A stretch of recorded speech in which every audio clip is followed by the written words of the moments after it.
Hello everyone and welcome back to the Horror Hut. Before you drift off, it would be a nice idea if you could leave a comment to let me know where you are listening from. Please don't forget to give the video a like and subscribe to the channel. Right, let's get comfy and relaxed, and let's begin. Story 1, Silent Watchers, Unblinking Eyes at Night. The highway was a ribbon of black glass cutting through the night, and the gas station sat like a forgotten rest stop in the middle of nowhere, its flickering neon sign buzzing faintly against the dark. I pulled my car into the cracked asphalt lot, the tires crunching over loose gravel and old cigarette butts. The air was sharp with the scent of burnt rubber and something faintly sour, maybe spoiled milk left too long in the fridge. It was the kind of place that didn't invite you in, but you stopped anyway because, well, there wasn't much choice. I'd been doing the night shifts there for just over 2 weeks. Me, a few broken shelves stocked with stale candy, and the attendants who never said a word. Not once. Never a hello or thanks. Just eyes. I still can't explain it. Watching. Always watching. My first night, I thought it was a joke. Maybe they were shy, or maybe they just didn't like strangers.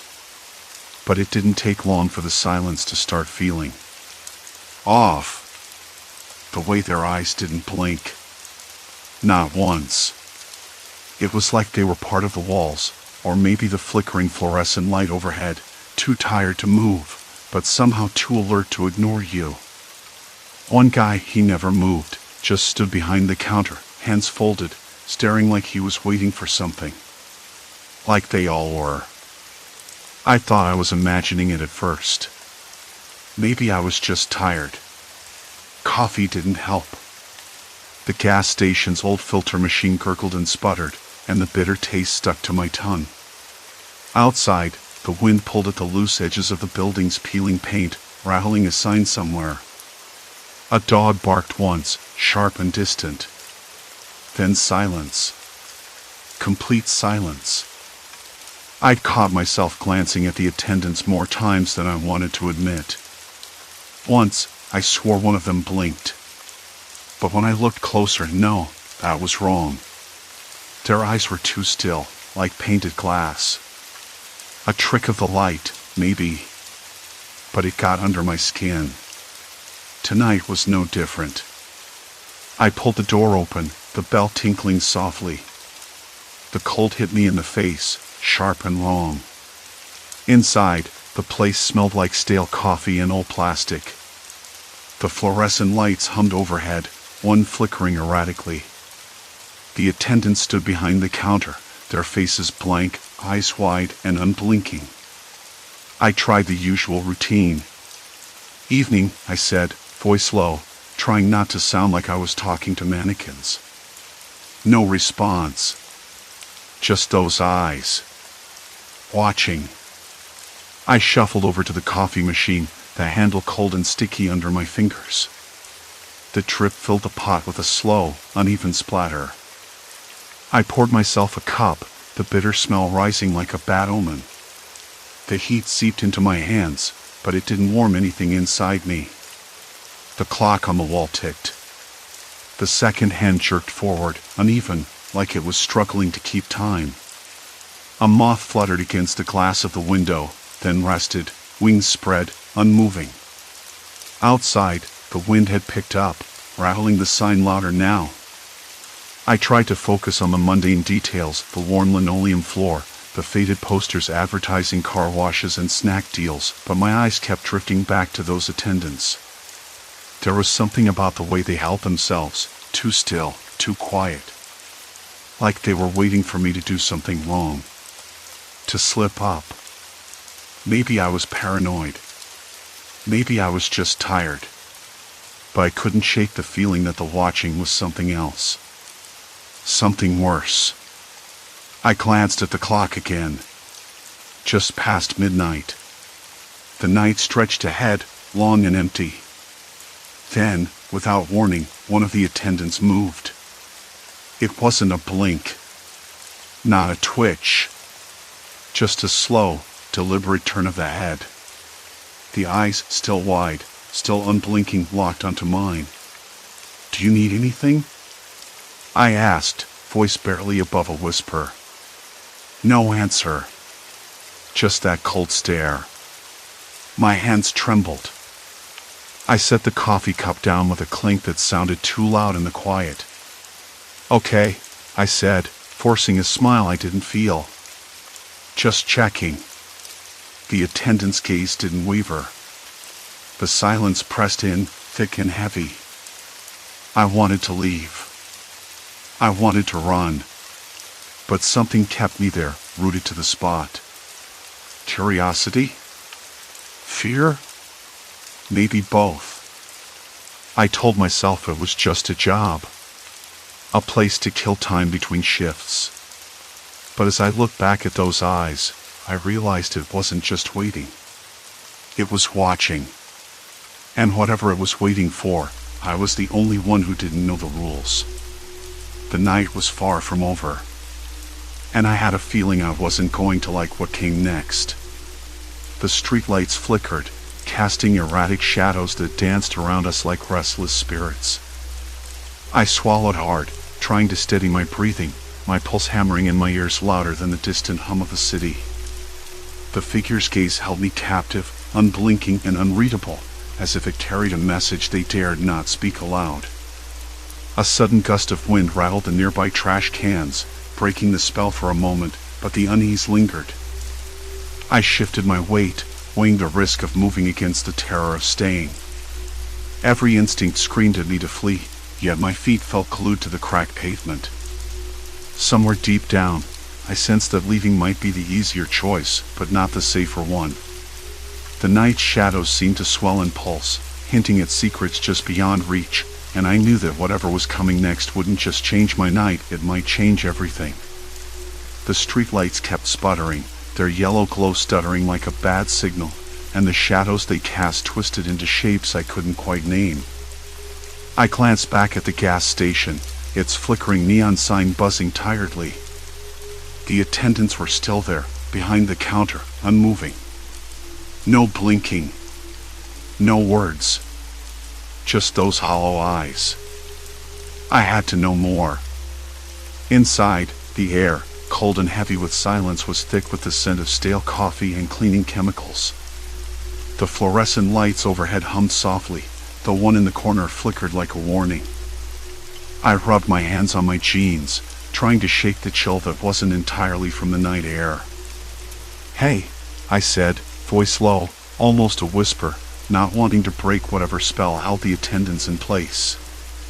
"Can you tell me why you don't speak? Or blink?" Silence. Complete silence. No reaction. No twitch. Their eyes stayed locked on me, unblinking, like they were waiting for me to make some mistake. I swallowed hard. My hands trembled slightly, but I forced myself to keep looking.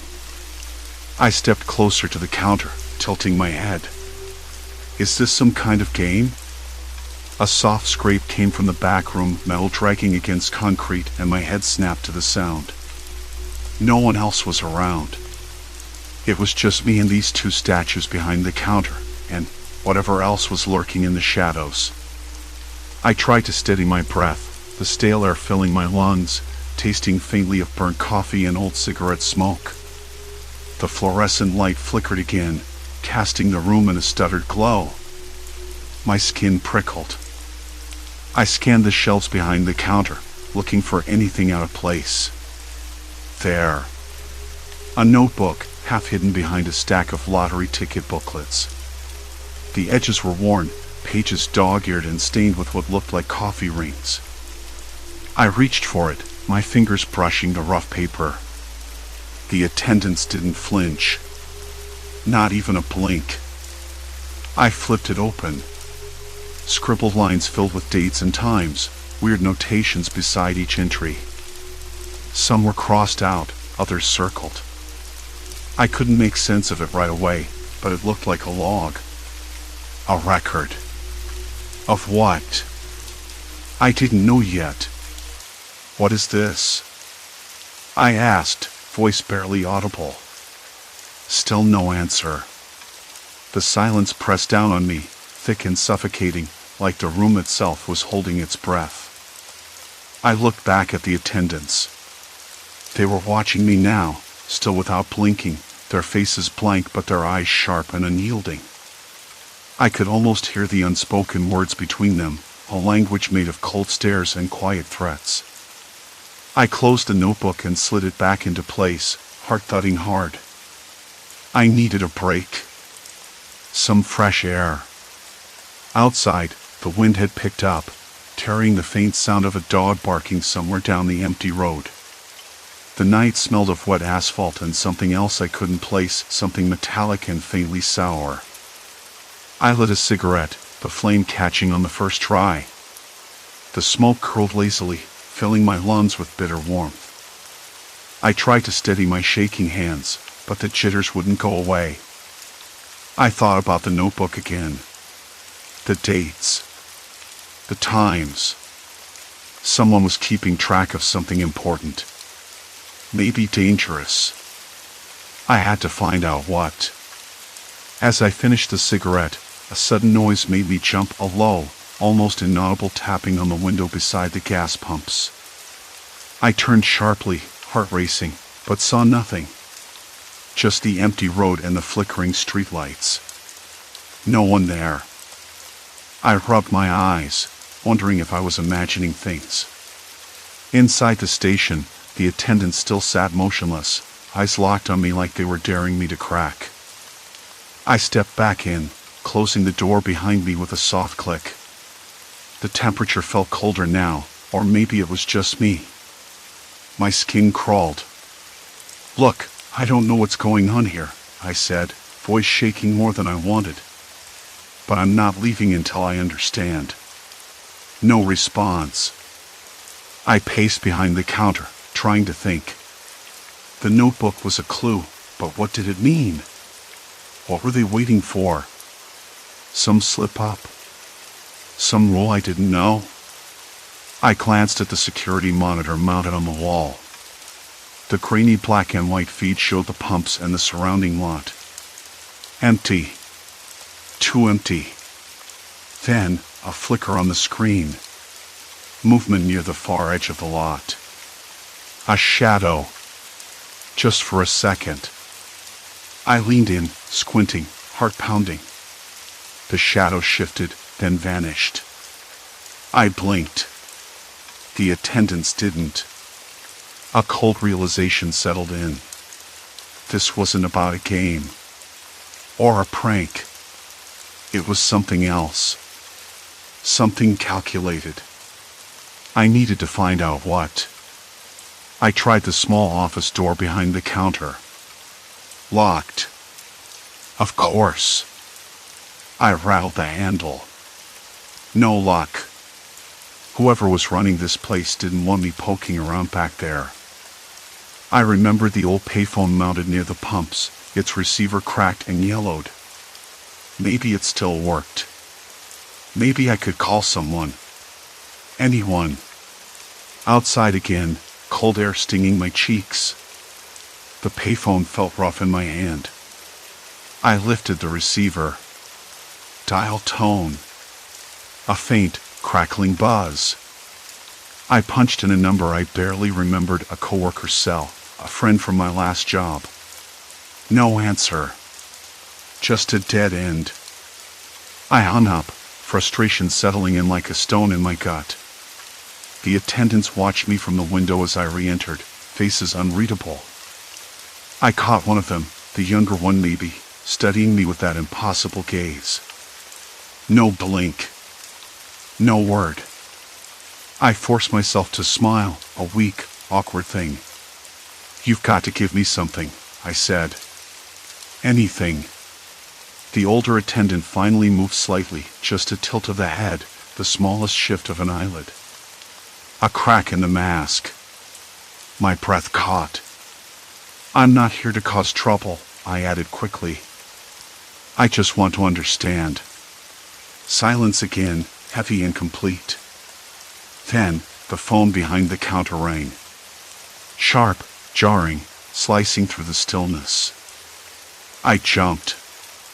Both attendants looked at it, still expressionless, still unblinking. I hesitated, then picked it up. Hello? Static. Then a voice, low and cold, almost mechanical. You shouldn't be here. The line went dead. The cold knot in my stomach tightened. This was no ordinary gas station. No ordinary night. I looked at the attendants again, their eyes glinting in the flickering light. Waiting. Watching.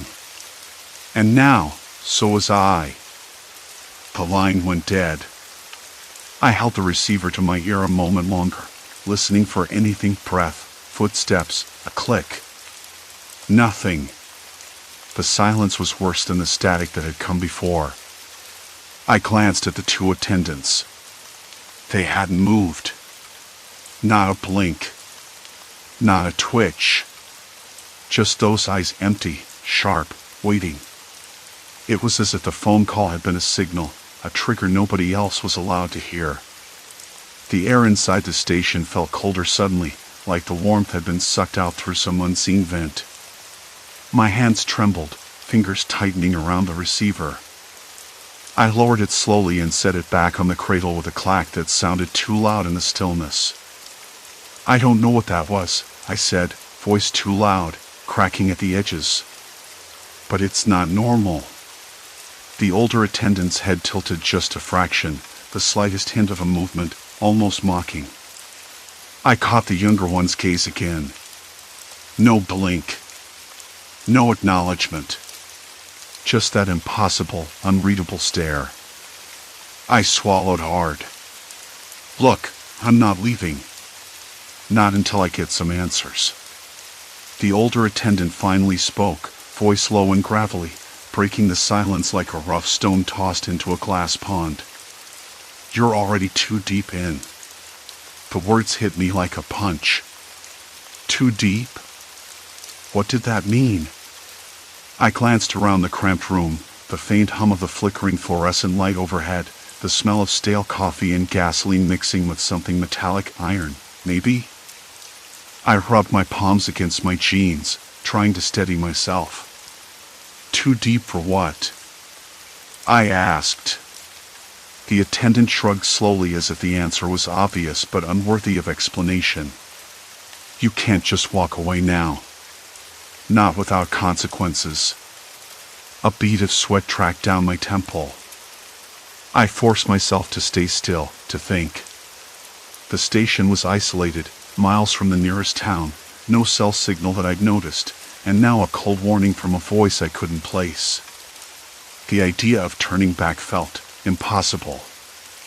Like the moment I'd stepped into this place, I'd crossed some invisible line. The younger attendant shifted slightly, the faintest sound of fabric brushing against plastic. I caught my breath.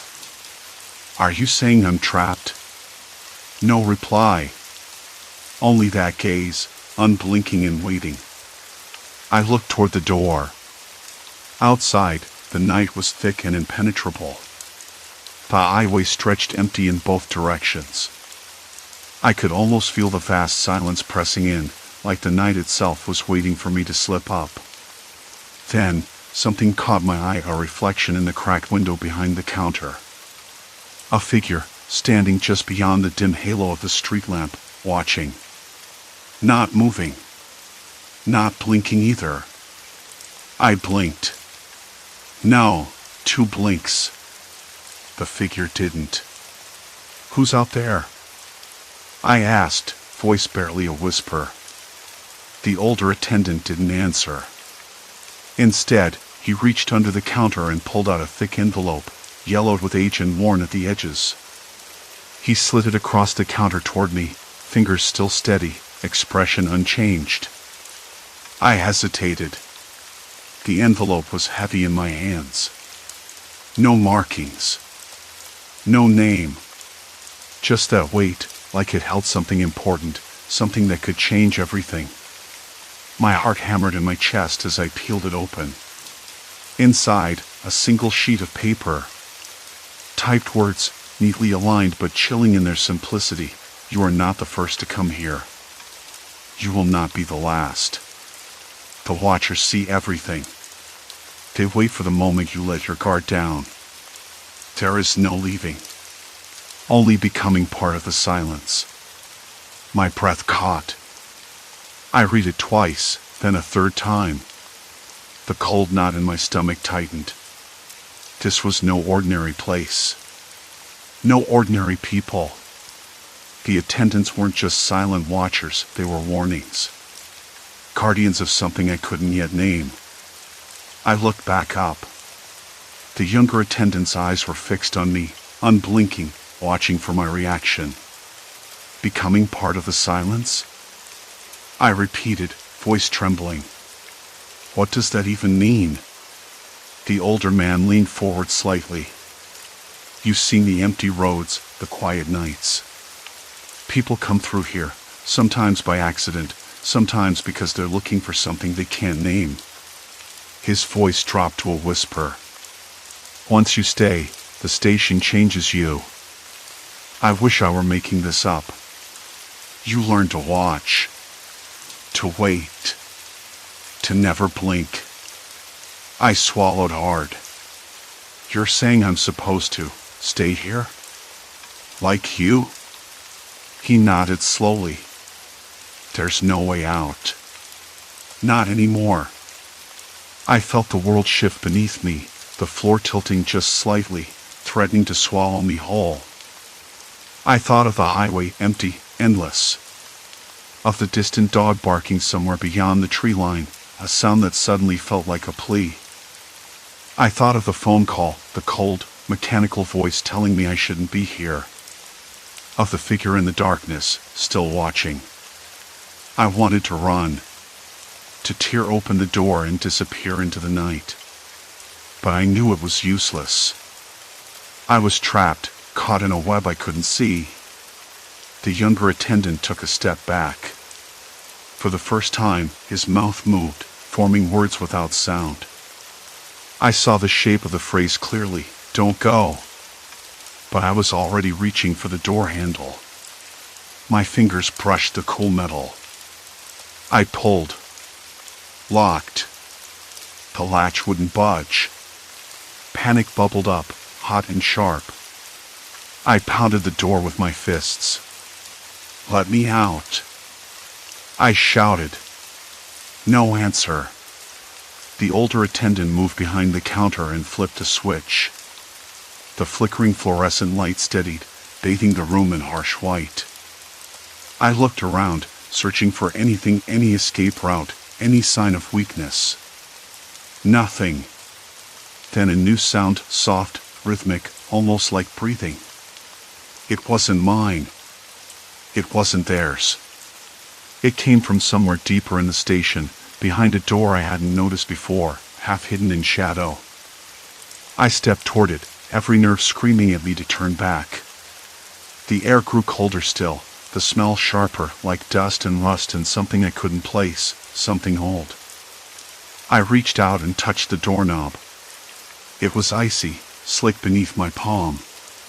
Behind me, the attendants remained silent, watching.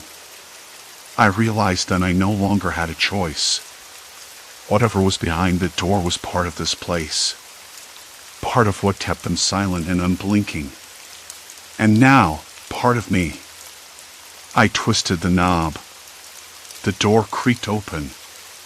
The darkness inside seemed to lean forward, waiting. And I stepped in.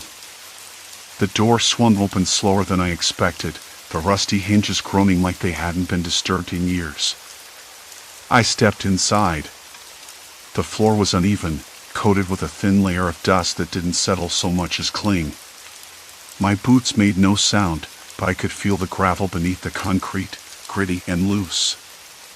I glanced back, half expecting the attendants to be right there, still watching, but the door was shut tight behind me. Silence. I flicked on my phone's flashlight. The beam cut through the black like an item, but the room, with its faint smell of dust and decay, seemed to swallow the light whole. The walls were cracked plaster, mottled with stains, Patches where paint had peeled away, revealing raw brick underneath. There was no furniture, no sign of use, just a bare space, like a forgotten cellar. But then, a faint hum began, barely audible at first, like a distant engine idling. I strained to listen. The sound came from a corner where the beam wavered. I moved closer, my breath uneven, the air growing colder still. The hum sharpened, rhythm picking up, like a pulse. I reached out, fingers trembling, and touched the wall. It was damp. I traced the edge of a panel, loose and warped with age. My fingers found a small latch hidden beneath peeling wallpaper.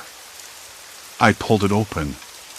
A narrow passage yawned behind, descending steeply. The smell changed, got thicker, more pungent. I hesitated. The air was heavy with something sour, like sour milk mixed with rust. I could hear the faintest scraping, like nails on rough stone, but it might have been my imagination. I swallowed again and took the first step down. The stairwell was narrow, claustrophobic. My light flickered, threatened to die, making the shadows jitter and dance. The walls closed in cold, damp stone, slick with moisture. Every step echoed, but the sound felt wrong, like it bounced in on itself and distorted. I felt my pulse thudding in my throat louder than the scraping noise now, which had grown louder, sharper. No longer distant. Halfway down, I stopped. The noise wasn't scraping, no. It was breathing. Shallow, ragged breathing. Not mechanical, but human. I swallowed, my mouth dry, fingers curling around the phone tighter. I thought about turning back, but the door above was locked now, and the attendant's eyes burned behind the counter, unblinking and waiting. I had to know. At the bottom, the passage opened into a small room, lit only by the dying beam from my phone. The space was cramped and smelled like decay. Against one wall was an old mattress, stained and torn. There was a thin blanket folded at the foot, frayed and yellowed. The floor was littered with empty food wrappers, crushed soda cans. Someone had been here, had lived here, or was still here. The breathing came from the shadows near the mattress. I stepped forward, heart hammering, every nerve screaming to bolt. And then I saw him. A man, crouched low, eyes wide and unblinking, staring at me through a filthy face. His skin was pale, almost translucent under the dim light, and his clothes hung off him like rags.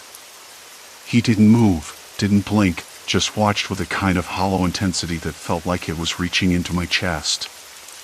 "Hey," I said, voice cracking. "Are you okay? Do you need help?" No answer. Just that quiet, steady breathing. The kind that's waiting, watching, like it's trying to decide what to do next. I swallowed hard and tried again, softer. "You're not alone. I'm not here to hurt you." His lips twitched, almost forming a smile. Or a grimace. I couldn't tell. Then, slowly, he raised one hand and pointed at something behind me. I spun around. The door was gone. Where the stairwell should have been, there was only a solid wall. Smooth, unbroken plaster that seemed freshly painted, almost glowing faintly under the phone's light. My stomach dropped. I turned back to the man, but he was gone. Just empty shadows now. Panic clawed at me. I ran to the wall, pressed my hands against it. Cold. Real. No door, no passage, nothing but the wall. I backed away, heart pounding so loud I thought it might burst. The breathing returned, but now it was all around me, echoing in the small room, in my head. I turned in circles, searching for another exit, any sign of escape. Then the door at the top creaked open. The attendants. Still silent. Still unblinking. And now, something else. A figure stepped through the threshold behind them, partly hidden in the shadows. Taller than the others, a thin outline, face indistinct but eyes gleaming with that same empty patience. Watching. I swallowed again. My legs trembled. I wanted to scream, to run, to do anything but stand there with my back to the wall. One attendant moved forward, slowly, deliberately, eyes fixed on me like a predator sizing its prey. The cold seeped into my bones, the smell of rust and dust mixing with fear so thick I could taste it on my tongue. "Why won't you blink?" I asked, voice barely a whisper. No answer. A cold smile cracked across the new figure's face, slow and deliberate, like a secret I wasn't meant to understand. I stepped back and stumbled over something on the floor. It was a small notebook, its cover worn and stained. I picked it up, fingers shaking, and flipped through pages filled with neat, obsessive handwriting. Names. Dates. Notes about arrivals at the station. Observations. And then, scrawled in a different hand, a single sentence: they watch to see who breaks first. My breath caught. I glanced up. The attendants closed in, slow and steady. Watching. Waiting. I had no idea how much time had passed when the door at the top slammed shut again. The room plunged into darkness, the phone's light flickering out. Silence. Complete silence. And then I felt it eyes, not just watching, but inside me, pulling at the edges of my mind. I wasn't sure if I was still awake or already trapped in some waking nightmare. But I knew one thing. They weren't going to let me leave. Not until I slipped up. Not until I broke. The darkness pressed in like a thick blanket, suffocating and absolute. I didn't move. The attendants, if that's what they were, had closed in, forming a circle that felt less like a group and more like a cage. Their eyes didn't blink. Their faces were unreadable, like stone masks carved from the shadows. I tried to steady my breath, to calm the tremor in my legs, but it was useless. My body was a coil of nerves, wound tight and ready to snap. Time slipped away. Minutes, maybe hours. I stopped trying to measure it. Instead, I focused on the small sounds, the faint hum of the old refrigerator in the corner, the soft scrape of a chair leg against the linoleum floor. The smell of stale coffee mixed with something sour, like forgotten milk left too long in a cracked cup. I knew I was on the edge of something, but I couldn't see where the edge ended or if it even existed. Then, almost imperceptibly, the attendants began to shift. Not a word. No blink. But they moved closer, narrowing the space around me until I could feel their breath, cold and still. A sudden impulse made me raise a hand, the notebook sliding from my fingers onto the floor with a dull thud. "Why?" I whispered, voice hoarse. "Why are you doing this?" No answer. Just those eyes, unblinking and unyielding. I sank to the floor, back against the cold wall, and stared at the notebook. The pages were filled with names and dates, people who had come before me, marked like specimens in a collection. The notes were clinical, detached, as if the writer was cataloging something to be studied, dissected, understood. But what? What were they waiting for? What was the prize if I broke? A sudden memory flashed, my father telling me stories about his nights working alone at a gas station when he was young. How he'd come to dread the quiet, the emptiness. How it wasn't the loneliness that got to him, but the feeling of being watched, always watched. I hadn't believed him then. I do now. Hours passed. The attendants didn't speak or blink, but their presence shifted. The tension cracked, just a little, like a fragile ice sheet underfoot. I realized I hadn't blinked either. My eyes were dry and burning, the edges stinging like I'd been staring into a bright light for too long. I closed my eyes briefly, just for a second, and when I opened them, the scene had changed. The attendants were still there, but their faces softened, just enough to remind me they were human. Or maybe I was willing them to be. A voice came then, quiet and dry, breaking the silence like a shard of glass. "You don't have to stay." I looked up sharply, heart pounding. The voice came from the farthest attendant, the one who'd stepped forward first before the darkness swallowed the room. He blinked. Just once. And then again, slower, more deliberate. "I don't understand," I said, voice cracking. "They wait," he said. "For everyone. But not everyone breaks. Some leave." I swallowed hard. "How?" He hesitated, the first sign of uncertainty I'd seen all night. "By not giving them what they want. By not slipping up." "What do they want?"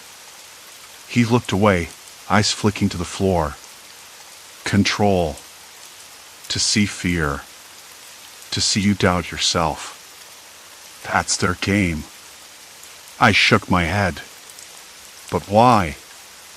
Why all this?"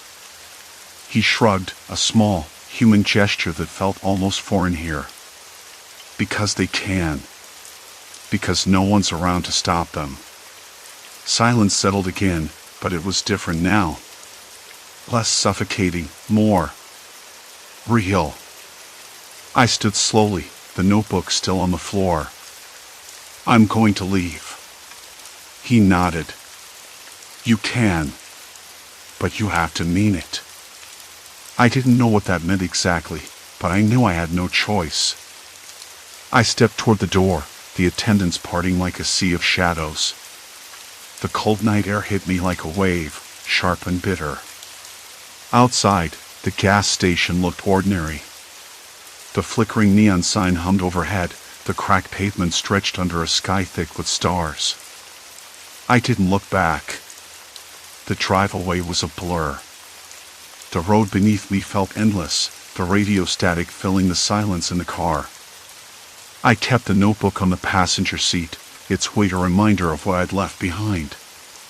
The next morning, I woke up in my apartment, the sunlight harsh and unforgiving through the blinds.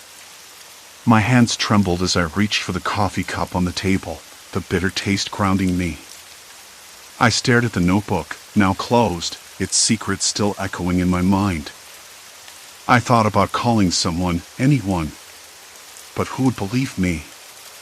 A remote gas station where attendants never blinked, where silence was a tool, and fear was the currency. It sounded like a nightmare, and maybe it was. But I knew the truth. The attendants were waiting. Watching. Still out there, somewhere. And I wasn't sure if I'd broken or if I'd just begun to understand the game. I put the notebook away in a drawer, the lock rusty but enough to keep it hidden. Some things, I decided, were better left buried. But every night since, I catch myself blinking a little more, watching the shadows in the corners of my room, wondering if, somewhere, their eyes are still on me, waiting for me to slip up. Silence. Complete silence. Except for the pounding of my own breath. And then, a faint creak, soft but deliberate, echoed from the hallway. My heart seized, every muscle tensing as the darkness seemed to lean in closer. I told myself it was just the house settling, old boards shifting with the night. Yet, deep down, I knew better. The game wasn't over. Not by a long shot. Story 2, Silent Pursuit, the Unmarked SUV. I never liked driving alone at night, but sometimes it just couldn't be helped. I glanced at the clock on the dash. 12:17 a.m. Too late to call anyone, too early to pull over. The radio was off, the silence inside the car thick enough to be almost suffocating. The night air pressed against the windows, cold and still, like it was holding its breath. Outside, the occasional snap of a twig under a raccoon's paws, the distant bark of a dog somewhere down the road, and the muted hum of tires rolling over asphalt. Not a soul in sight. I flicked the headlights to high beam for a moment, then back down. That's when I noticed it. The SUV. It was black. Unmarked. No license plate visible in the dim light. I caught it in the rearview mirror, just a sliver at first, then a shape growing larger as it stayed exactly the same distance behind me. Not gaining, not falling back. Just there. Quiet. Watching. I blinked, rubbed my eyes. Maybe it was just coincidence. Maybe it was following someone else, and I was in the wrong lane. But no, there it was again. Same position. About 2 car lengths behind. Not flashing lights, not honking. Nothing. My fingers tightened around the steering wheel. The leather felt rough under my palms, sweat slicking my skin despite the chill. The dashboard clock blinked 12:23. I tried to shake off the sudden prickling sensation crawling up my neck. I tapped the brake slightly. The SUV mimicked me, slowing just enough to match. I sped up a little, it did the same. I checked the speedometer, about 65 miles per hour, and forced my eyes back on the road. Somewhere ahead, a faded green sign announced the next rest stop, but it felt miles away. I told myself I was being paranoid. Black SUVs were common. Maybe some late-night delivery or a law enforcement vehicle without markings. Still, the silence was unsettling. No headlights in the rearview to indicate a change of lanes, no signals, no signs of passing. Just a shadow lingering behind me. I reached for my phone. The screen lit up with a weak signal bar. 5 seconds later, it blinked out. No service. The familiar ring of the dial tone vanished, replaced by an eerie quiet. I tapped the screen again, heart sinking a little. No messages. No calls. Nothing. Great, I thought. Just what I needed. No signal, no gas, and a stranger following me for miles. I glanced down at the fuel gauge. The needle hovered just above empty. Maybe a quarter of a tank left. Not enough to make it to the next town, let alone the rest stop ahead. The car's interior light flickered briefly, then steadied. I shivered. Not from cold, but from a creeping awareness that the night was shifting. The silence was no longer peaceful. It felt watchful, like the dark outside was holding secrets just out of reach.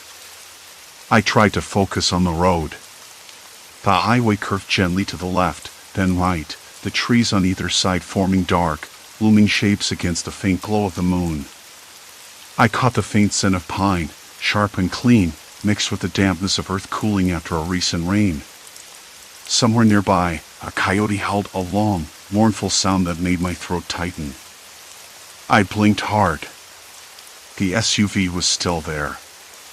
Always there. I thought about pulling over, but where? The shoulder was narrow, littered with jagged rocks and scattered debris.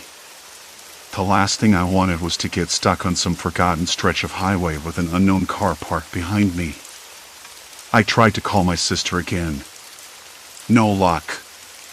The silence on the other end was absolute. I swallowed a dry lump in my throat. It felt strange, no dial tone, no ringing, just dead space. My mind started spinning. Was I imagining things? Was the SUV really following me? Or had my exhaustion warped reality? I hadn't slept well in days, and the long drive wasn't helping. Okay, I muttered to myself, voice barely audible over the hum of the engine, just keep driving. You'll find a gas station soon. But the gas gauge didn't lie. It ticked lower with each mile. The needle edged closer to empty, like a slow countdown. I fought the rising panic. My hands trembled slightly on the wheel. I took a deep breath, tasting the faint bitterness of stale gum and something else, fear, maybe, or uncertainty. The SUV remained silent, a dark shape tethered to my tail. No lights, no sounds. Just presence. A sudden gust of wind rattled the car, making the side mirrors vibrate. I glanced at the rearview mirror again. The black SUV's windows were tinted so heavily I couldn't see inside. No faces. No movement. I tried the high beams once more. The SUV didn't flinch. Miles passed. The road stretched endlessly. I caught a flicker of movement, something darting across the shoulder, maybe a rabbit or a fox. The smell of wet asphalt rose from the road, a sharp contrast to the cool night air. I checked my phone again. Still no signal. I tried to remember if there had been any gas stations back there, but the last one was miles ago, closed hours before. I was trapped between emptiness and darkness. The silence pressed in.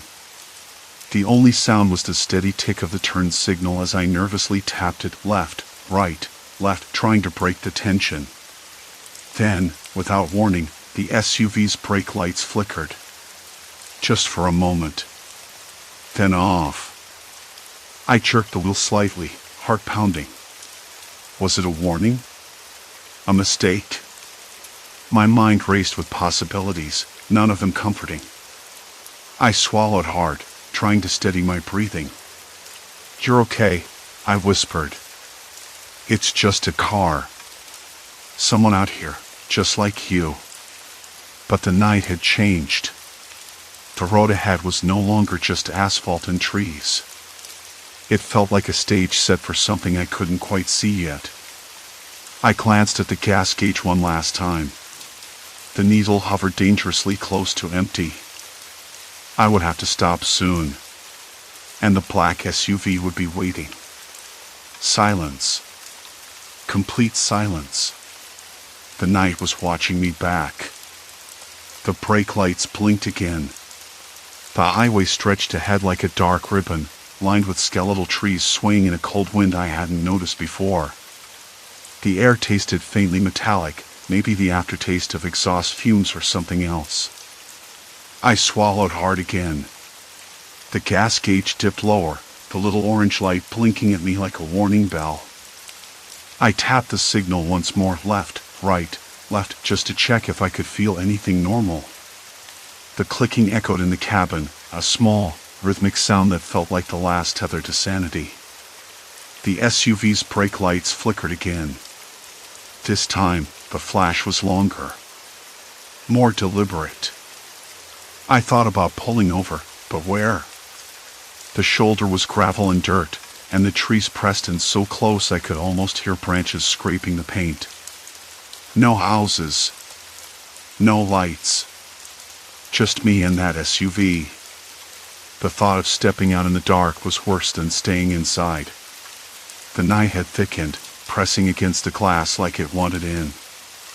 I shifted in my seat and tried to focus on the dashboard. The radio was dead static, no signal, no music, just a hiss that filled the silence. I fiddled with the dial, hoping for something, anything familiar, but the static only grew louder, like it was swallowing all other sounds. Even my own breathing sounded too loud. I glanced again at the rearview mirror. The SUV's lights were dim, almost swallowed by the darkness, but I could just make out the shape, a hulking, unmarked vehicle, windows blacked out. No license plate visible in the faint glow of my headlights. A sudden flicker of movement caught my eye. A flash on the SUV's windshield. A reflection? Or someone watching me? My pulse jumped. I forced myself to look away, focusing on the road. Trees.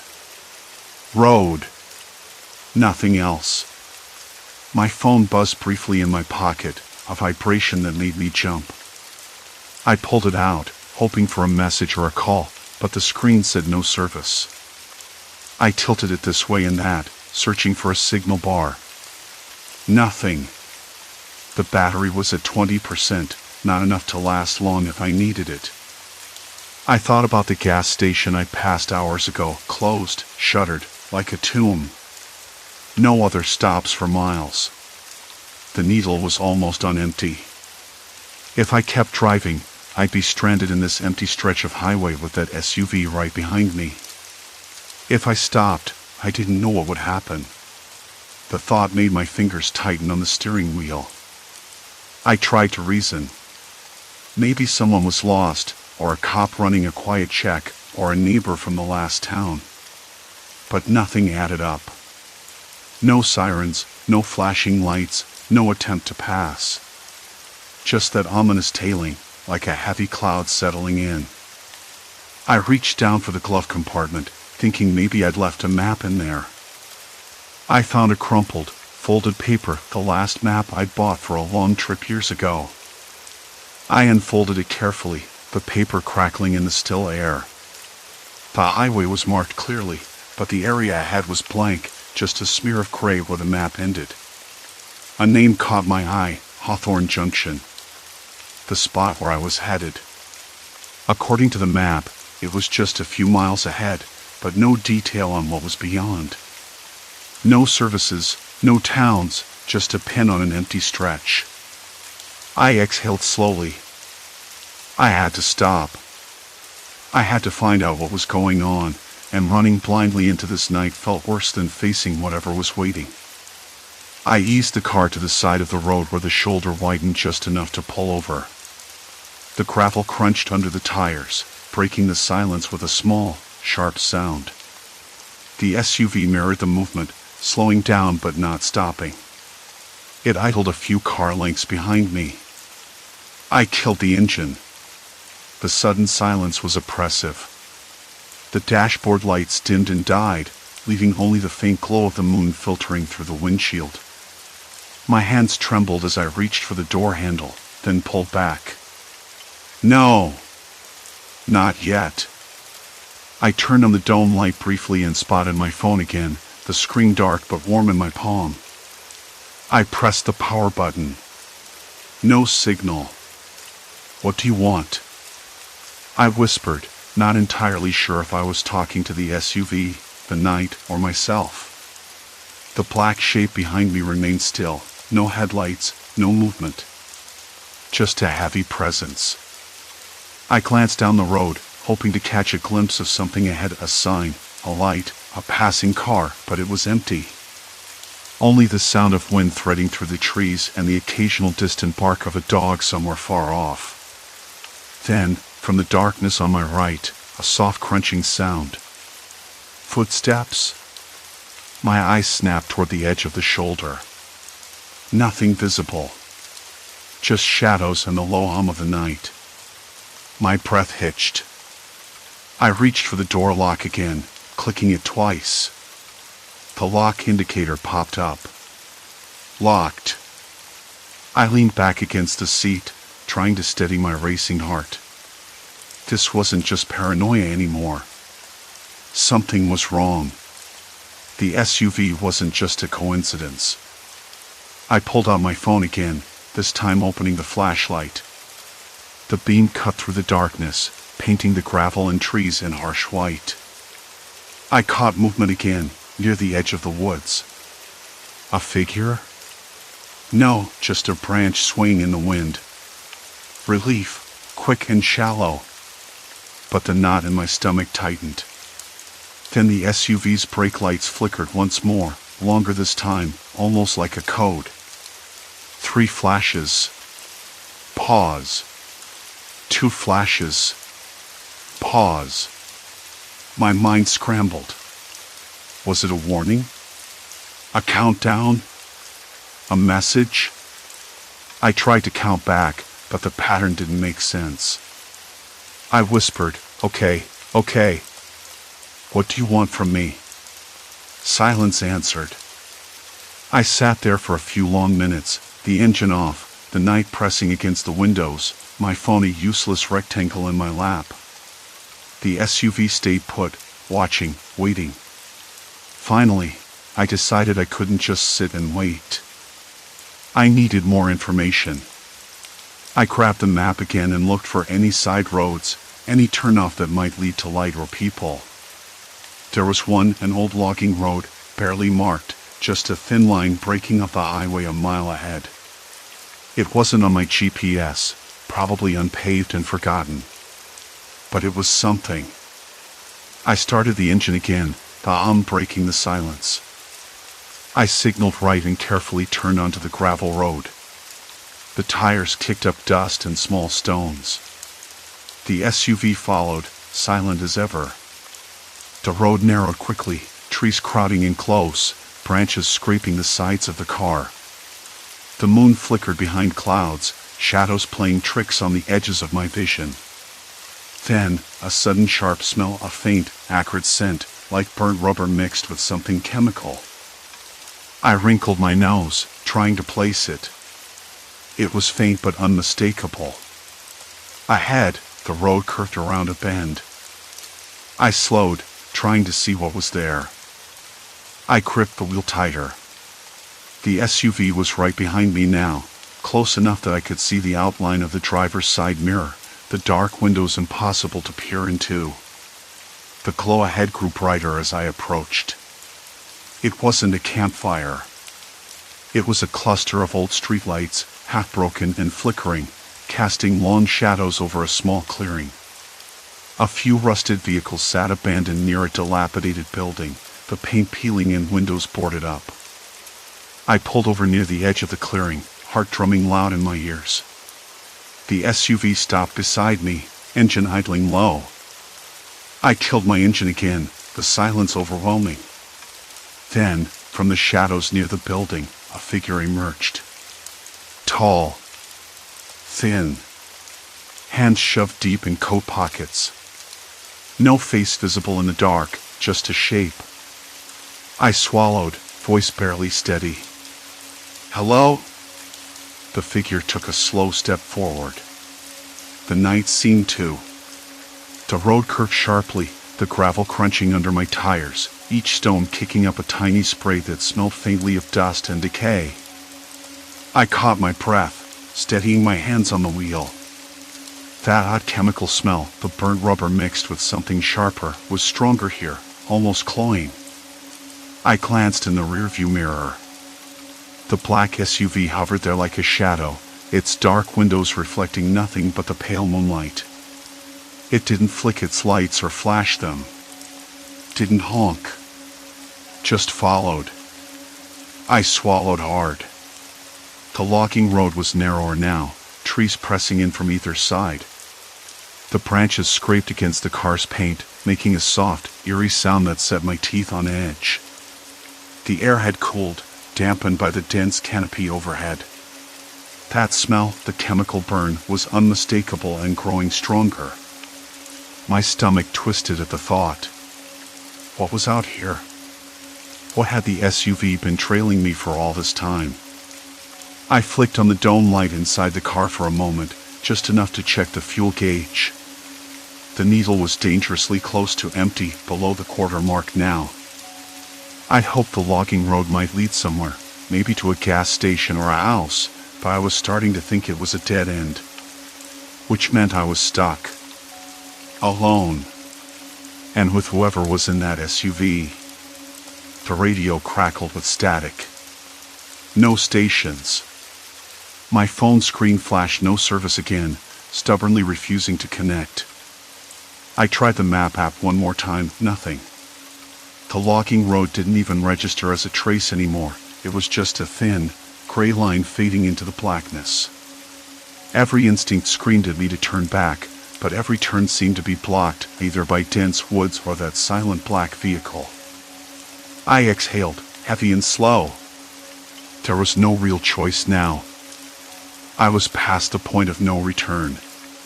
As I drove, I caught movement at the edge of the trees, a flicker of something pale, maybe a figure. I blinked hard, but it vanished.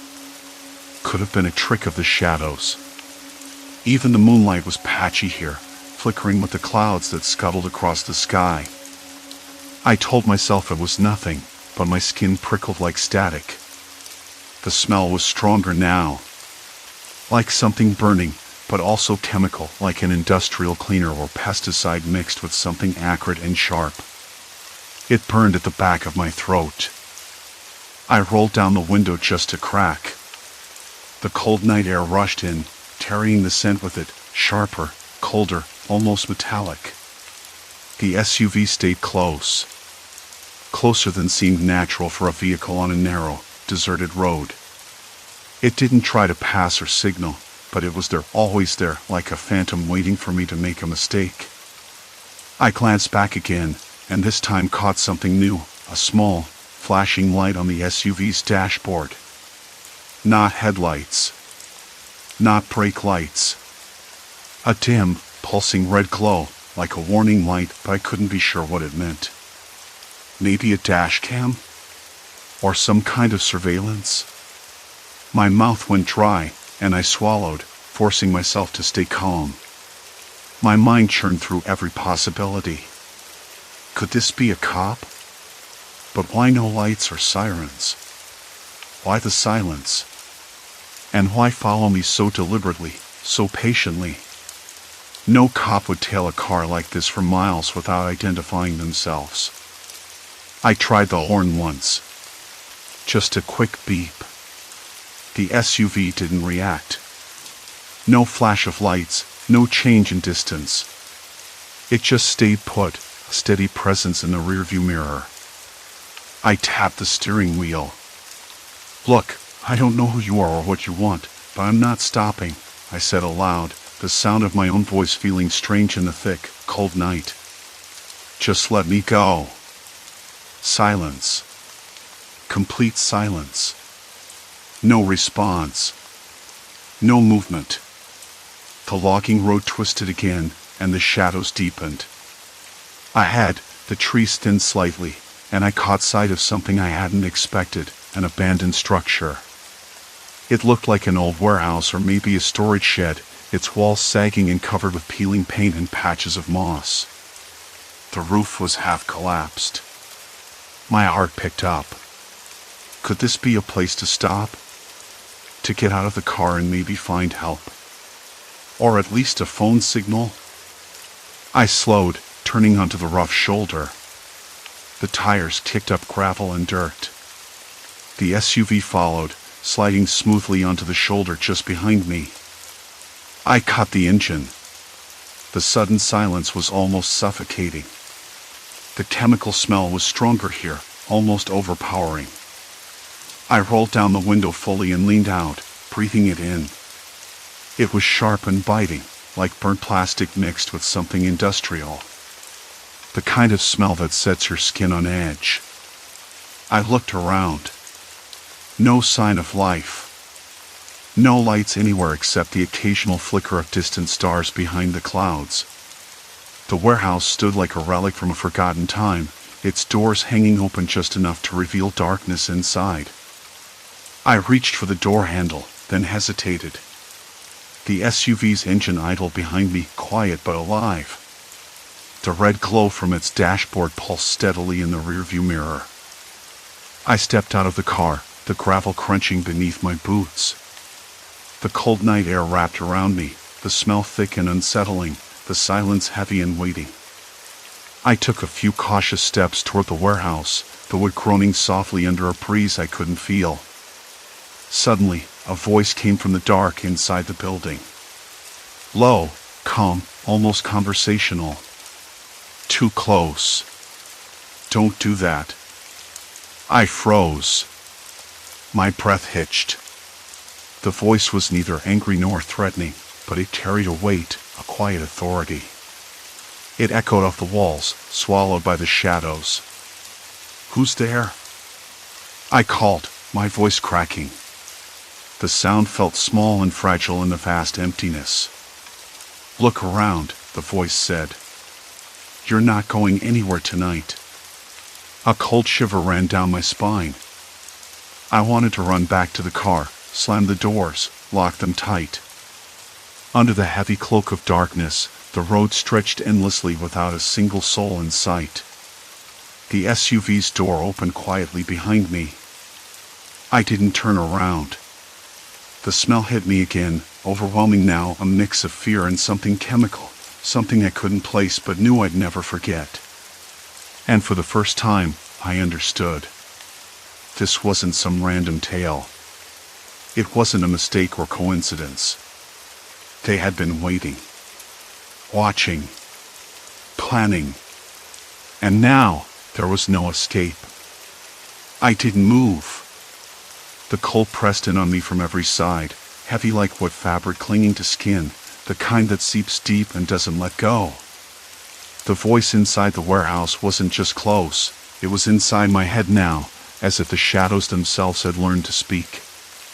It wasn't angry or loud, but the calmness was worse, too deliberate, too knowing. Like waiting for the trap to snap shut. "Don't do that," it said again, softer this time. I swallowed. The dryness in my throat was sharp enough to hurt. My fingers found the rough edge of the car door, too solid, too real compared to the way my mind was spinning. The SUV's engine idled behind me, quiet but alive, like a heartbeat just out of sight. The red glow from its dashboard flickered in the rearview mirror, pulsing steadily, a silent metronome counting down seconds I didn't know I had. Some part of me wanted to sprint back to the driver's seat, slam the door, lock it tight, and drive away anywhere but here. But my limbs were leaden, heavy with a dread I couldn't shake, and the gravel beneath my boots felt like it was sinking. Instead, I took a slow, deliberate step toward the warehouse, the wood groaning faintly with each movement. The smell of damp plaster and rust mixed with something metallic, coppery, like blood but faint, distant, maybe in my imagination. I didn't want to imagine it. "Look around," the voice said. "You're not going anywhere tonight." It was a statement, not a threat. No need. The certainty in that voice was enough. I glanced over my shoulder at the SUV. It hadn't moved. It never did. Just stayed there, watching, waiting. Silent but present. My hands trembled. I pressed my palm flat against the cold, splintered wood of the warehouse wall. Rough. Real. The cold seeped through my jacket, biting into my skin. I could feel the dampness of the night air, thick and heavy, like it was trying to pull me down into the darkness. I wanted to say something, anything, but my voice caught in my throat. "Who are you?" I finally asked, voice barely more than a whisper. No answer. Instead, a slow creak echoed from the inside, a long, deliberate sound that made my skin crawl. I stepped back, heart hammering loud enough to drown out everything else. The SUV's headlights blinked once, then went dark. Like a slow blink. A warning. I was trapped in a silence so complete it pressed against my eardrums, broken only by the soft rustling of dry leaves skittering across the cracked concrete. Somewhere in the distance, a dog barked once, sharp and lonely. It was the only sound that made sense. I pulled out my phone again, hoping for a signal, but the screen stayed stubbornly blank. No bars, no calls, no messages. Dead. Like the world beyond this stretch of highway had ceased to exist. The fuel gauge wavered dangerously close to empty, the needle trembling as if it too was afraid. I didn't want to check the gas station sign again, but I did. Nothing. Just the warehouse, the dark, and that goddamn SUV. I forced myself to look back at the warehouse entrance, half expecting the shadows to move, to shift into something alive. But they stayed still. Watching. Waiting. "Why are you doing this?" I said, louder this time, my voice cracking. No response. Just that heavy silence, thick and suffocating. A sudden crack with splintering made me jump. My eyes darted to the side where a door frame had bowed slightly, as if someone had pushed it from the inside. But no one stepped out. No footsteps. Nothing but the empty air and the cold night pressing down. Then the SUV's engine roared to life, low and steady. The headlights snapped on and flooded the gravel with harsh white light. The red glow in the rearview mirror flared brighter, like a warning flare against the darkness. My breath caught. The SUV began to move, slowly rolling forward, matching my pace with terrifying precision. I wanted to run. I wanted to scream. But my feet felt glued to the ground. The voice from the warehouse echoed again, closer now, like it was right behind me. "You're not going anywhere." I turned sharply, expecting to see anyone, but there was nothing. Just the yawning blackness of the warehouse mouth and the cold, indifferent stars above. The SUV eased closer, its engine a low hum vibrating through the air, cold and heavy with silence. The smell of gasoline and rubber hit me, thick and cloying. My skin prickled. I could taste it in my mouth, bitter and sharp. The headlights reflected off the cracked windows, making dark shapes dance inside. I tried to peer through but saw nothing. No faces. No movement. "Please," I whispered, voice trembling. "Just tell me what you want." The only answer was the gravel crunching under a single set of tires as the SUV stopped a few feet behind me. The engine idled again, steady and patient. I could almost hear it breathing. My mind raced. There had to be a way out. The fuel gauge was dipping lower, my phone was dead, and I was surrounded by silence and shadow. The SUV was no longer just a vehicle, it was a presence. A wall. A barrier. I took a step back, then another, but the gravel shifted oddly beneath my boots, like it was deeper and softer than I remembered. The air grew colder, the night stretching and twisting around me, a maze without an exit. Suddenly, a faint light flickered inside the warehouse, like a candle struggling against the dark. I squinted through the gloom. Movement. Slow, deliberate. A silhouette emerged, tall and thin, with hands tucked deep into pockets. The voice spoke again, calm and low, almost casual. "You don't have to be afraid." "Not yet." The words crawled under my skin. I wanted to believe them. I wanted to believe anything but the cold weight of dread settling in my chest. "Why me?" I asked, voice barely more than a rasp.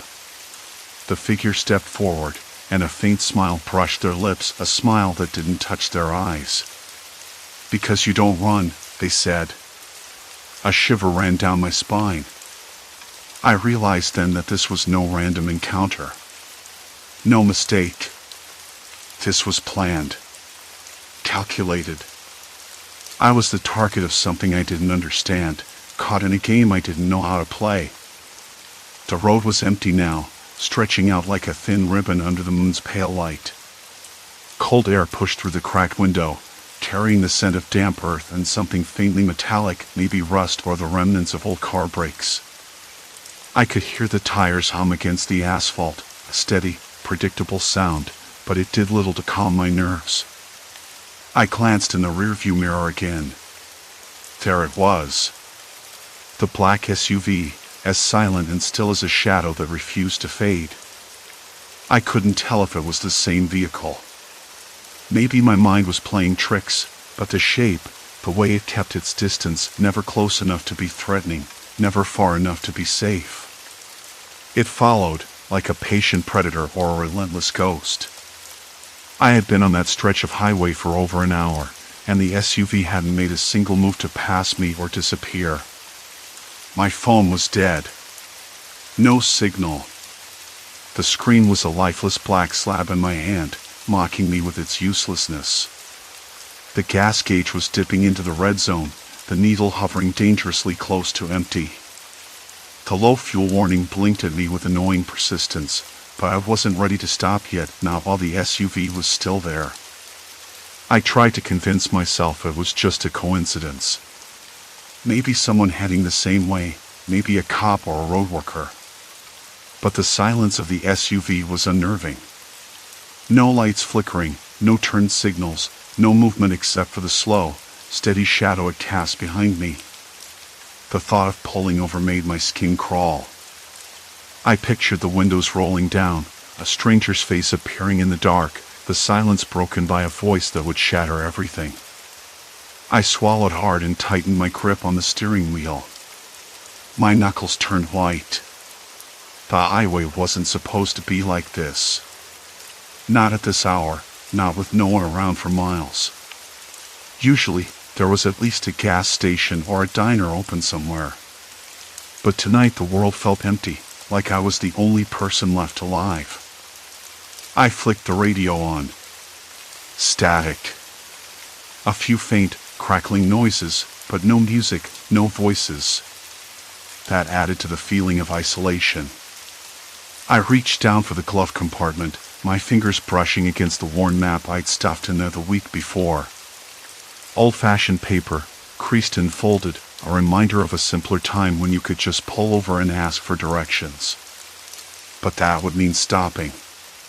Stopping was what I didn't want to do. I kept driving, the road curving gently ahead. The SUV stayed behind, silent and unblinking. I wondered if whoever was inside had been doing this all night. If they'd been watching me from the start, or if I'd just become their focus by chance. The thought was chilling. I tried to shake it off, telling myself I was imagining things, that I was tired, that the darkness was playing tricks on my eyes. Still, that quiet presence unsettled something deep inside me, something primal, like the hairs on my neck standing on end. Half an hour later, I spotted a dim light in the distance. A gas station. A little outpost on the side of the road, blinking its neon sign erratically. Relief hit me like a wave. I slowed down, heart thumping with cautious hope. But the SUV didn't change. It stayed in place, a few hundred yards behind me, unmoving. I wondered if it was waiting for me to stop, or if it was just content to follow. I pulled into the gas station with a jolt, the tires crunching on gravel. The air smelled of gasoline and old coffee. The fluorescent lights buzzed overhead, casting harsh, flickering shadows inside the small convenience store. The place was nearly empty, except for a tired-looking man behind the counter. He glanced up as I entered, eyes bloodshot and wary. "Long night?" I asked, trying to sound casual. He nodded slowly. "You're not from around here." "No," I said, wiping my hands on my jeans. "Just passing through." He studied me for a moment, then shrugged. "Not much out here but road and dark." I glanced out the window. The black SUV was still parked outside, engine off, silent as a statue. My breath caught. "Do you know who that belongs to?" I asked, voice low. He shrugged again. "No idea. Folks usually don't stop around here unless they've got a reason. Maybe some locals out for a late run." I didn't believe him. I filled the tank as quickly as I could, every second feeling like a lifetime. The cold metal of the pump handle was slippery in my sweaty hands. My eyes kept darting to the SUV, still there, still watching. I paid inside, then stepped back out into the night air. The SUV's windows were too dark to see inside. The engine stayed silent. I walked toward it, heart hammering in my chest. It was a stupid move, maybe reckless, but I needed to know. The driver's side door was locked. No one inside. I circled the vehicle, checking for anything unusual, a note, a sign, a clue. Nothing. Just cold, black paint that swallowed the dim light like a void. I got back into my car, locked the doors, and started the engine.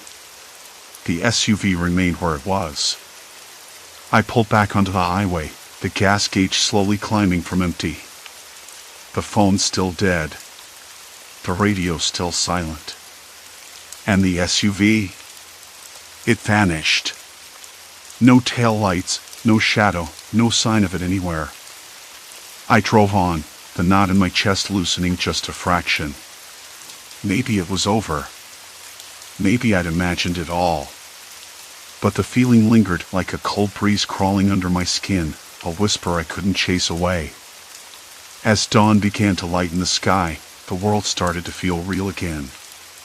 Trees, fields, distant houses. The highway opened up, welcoming, ordinary. I thought about calling someone, telling them what happened. I thought about how strange it was to feel so vulnerable in a world full of people. Maybe it was the night playing tricks on me. Or maybe it was something more. But one thing was certain, I wasn't the same person who'd started this drive. I had learned how thin the line was between safety and fear, how quickly the familiar could become strange, how silence could be the loudest sound of all. The road behind me was empty now. And this time, I wasn't looking back. Story 3, Timeless Route, a bus through shifting realities. I never thought a bus ride could feel like stepping through a cracked mirror. I found my usual spot near the back window and settled in. The seats creaked under me, the vinyl cool and rough against my jeans. Outside, the sky hung low and gray, thick with the kind of clouds that promise rain but never deliver. A dog barked somewhere, sharp and sudden, then silence. Complete silence. Not the comfortable kind where you can hear the city waking up, but the kind that presses on your ears like a weight. The engine rumbled to life. The bus lurched forward with that familiar, almost lazy hesitation, as if it didn't want to start the day either. I looked around. The usual mix of early commuters, some scrolling through phones, others staring out the windows with blank faces. Mrs. Callahan, the elderly lady who always carried a knitted bag stuffed with knitting needles and half-finished scarves, sat 2 rows ahead. Her eyes were fixed on something invisible, blinking slowly, like she hadn't quite woken up yet. I pulled my scarf tighter around my neck. The window beside me was foggy, blurred with condensation, and I watched my breath swirl in the cold air. It was colder than usual for early April, and the heater was working overtime, humming in the background, a low, unsteady drone that didn't quite settle. Then the lights flickered. Not a quick blink, more like a shudder, as if the bus had swallowed an electric cough. The overhead bulbs dimmed to near darkness, then flared back on with a soft pop that made my ears ring for a moment. People shifted in their seats, murmuring. Mrs. Callahan's knitting needles clattered against the armrest. A man in a gray jacket muttered, "Damn thing's dying." I opened my mouth to say something, but the words caught like gravel. Instead, I looked out the window, hoping the flicker was just a glitch, a random hiccup in the bus's ancient wiring. But the street outside wasn't the same. The trees lining Elm Street were bare, skeletal branches reaching upward like brittle fingers. The familiar corner store, the one with the bright red awning and the faded open sign, was gone. In its place stood a boarded-up shop with paint peeling from the window frames. The street lamps flickered weakly, casting long shadows that stretched and twisted in the early morning light. I blinked hard, rubbing my eyes. Maybe I had imagined it. Maybe I was still half asleep. I turned back to the bus interior.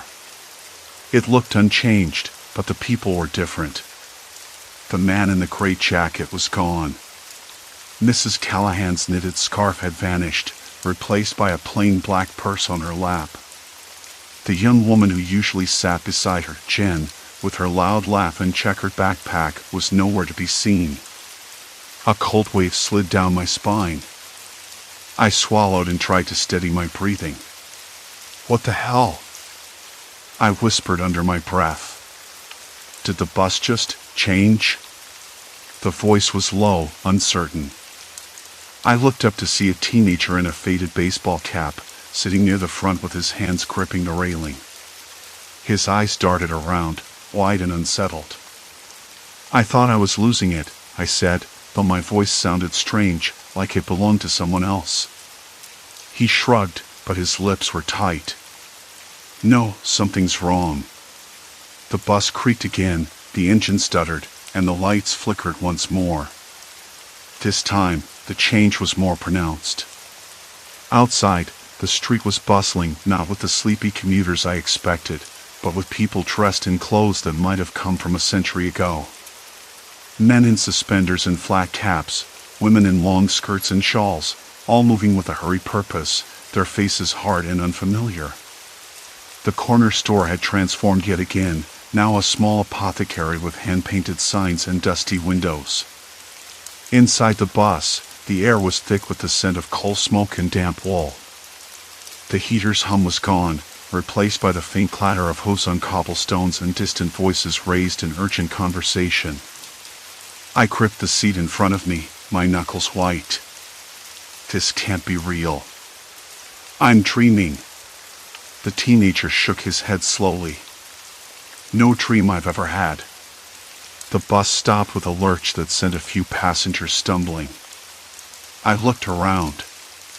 The faces were different again. Older men with lined faces, young children in threadbare clothes, women with tired eyes but resolute expressions. A man in a threadbare coat eyed me suspiciously from across the aisle. My throat tightened. I wanted to stand up, to get off, but the door stayed closed, locked tight as if the bus itself had become a cage. I swallowed the lump rising in my chest and looked back toward the teenager. "What's happening to us?" He didn't answer. The bus engine rumbled uncertainly, then roared to life once more. The lights flickered, and the world outside the window shifted again. The corner store was back, bright and modern, the street lamp steady and familiar. The air smelled like exhaust and fresh coffee. The heater's hum returned, and the passengers were the ones I recognized: Mrs. Callahan, Jen with her backpack, the man in the gray jacket. I exhaled so hard I thought I might cough. The teenager was gone. The bus was still. Everything was normal, or as normal as it ever was on the 7:15. I wiped my sweaty palms on my jeans and looked out the window, hoping the street would stay the same. But deep down, I knew this wasn't over. Because if the bus could flicker like that, between times, between faces, then what else was it hiding? What had trapped us in those moments, and why? I wasn't ready to find out. Not yet. But the bus was already moving again, and the next stop was nowhere I recognized. The bus lurched forward, its tires humming against the cracked pavement, and the street outside dissolved once again. I gripped the stained fabric of my seat, the roughness grounding me. The heater was silent now, the bus interior colder than it had been moments before. I glanced around. No one spoke, but the nervous energy hung thick, a static charge you could almost taste. The man in the gray jacket, my anchor in all this, had disappeared again. Where are we this time? I whispered, though my words felt swallowed by the bus's low groan. The windows fogged with cold breath, and I rubbed at the condensation, trying to clear the glass. Outside, the street looked different. The corner store was gone, replaced by a small diner with faded neon signage that flickered erratically. The street lamp that had once shone steady now swayed in the wind, casting long shadows that seemed to creep closer with every flash. I swallowed hard, the metallic taste of fear sharp on my tongue. The bus stopped. The doors hissed open, inviting confusion. A man stepped on. Not the teenager from before, but an older gentleman whose eyes darted around like he was expecting someone or something. He wore a hat pulled low, and his shoes clicked harshly on the floor. His presence unsettled me more than the shifting streets. He scanned the bus, then locked eyes with me. I looked away quickly. "Did you see that?" a voice whispered behind me. I turned sharply. Jen, the girl with the backpack, sat hunched over, her fingers trembling as she clutched a crumpled notebook. The guy, he looked right at me. Like he knew. I nodded, though my throat had gone dry. Yeah, he did the same to me. But how? Why? Jen's eyes were wide, her voice barely above the hum of the engine. There's patterns here. I think it's not random. The bus, it's stuck between times. But maybe someone's controlling it. I wanted to dismiss the idea as crazy, but the evidence was piling up too fast. The shifting bus, the disappearing passengers, the eerie arrivals from other eras. It wasn't just a glitch. Someone or something was behind it. I pulled out my phone. No signal. Of course. The city seemed to lose contact with the outside world whenever these shifts happened. No texts, no calls, no reassuring buzz of notifications. Just silence. Complete silence. Jen flipped open her notebook, revealing pages filled with scribbles, dates, times, and names. Look at this, she said, pointing to a cluster of entries.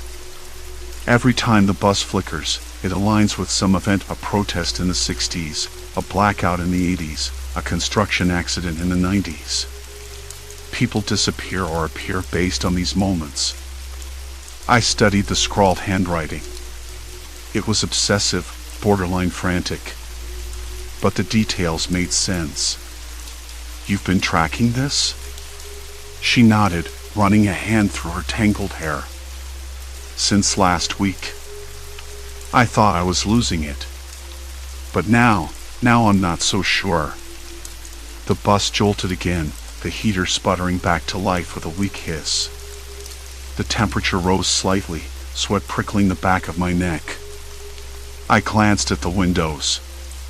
The diner had vanished, replaced by a crumbling brick wall covered in graffiti. The street lamp was gone, swallowed by darkness. A sudden noise made me jump, a metallic clang echoing from the back of the bus. The other passengers stiffened. I turned slowly, heart hammering.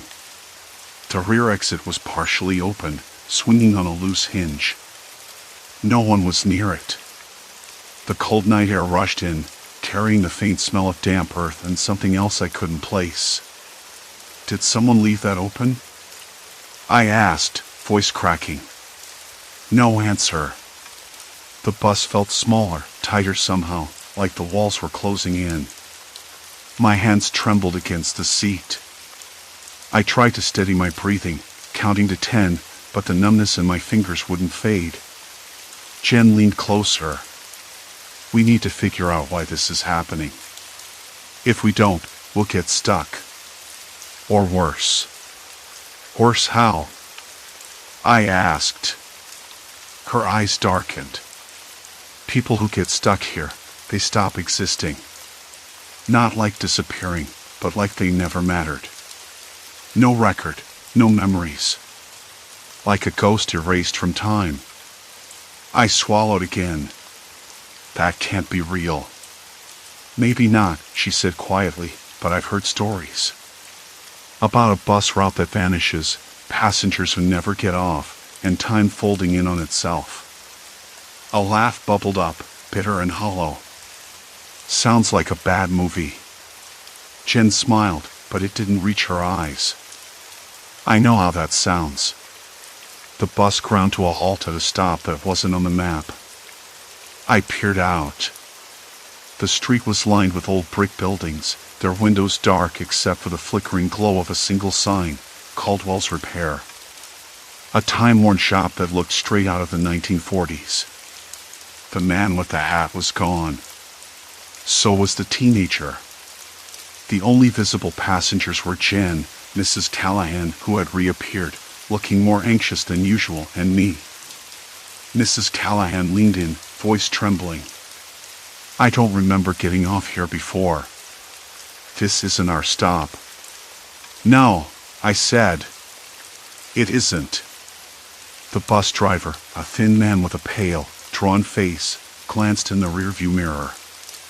His eyes were hollow, and when he spoke, his voice was flat. Next stop. Caldwell's. Everyone off. The heater coughed again, then died. The bus plunged into silence, the only sound the creak of the old vehicle settling. I stood slowly, legs stiff. The air smelled of dust and rust. Outside, the street lamp sputtered to life, casting long shadows that stretched like fingers toward us. Jen reached for my arm.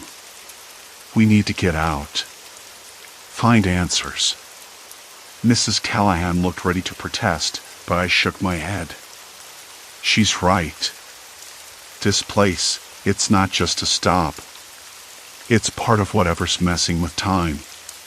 Stepping off the bus, the cold bit deep into my skin.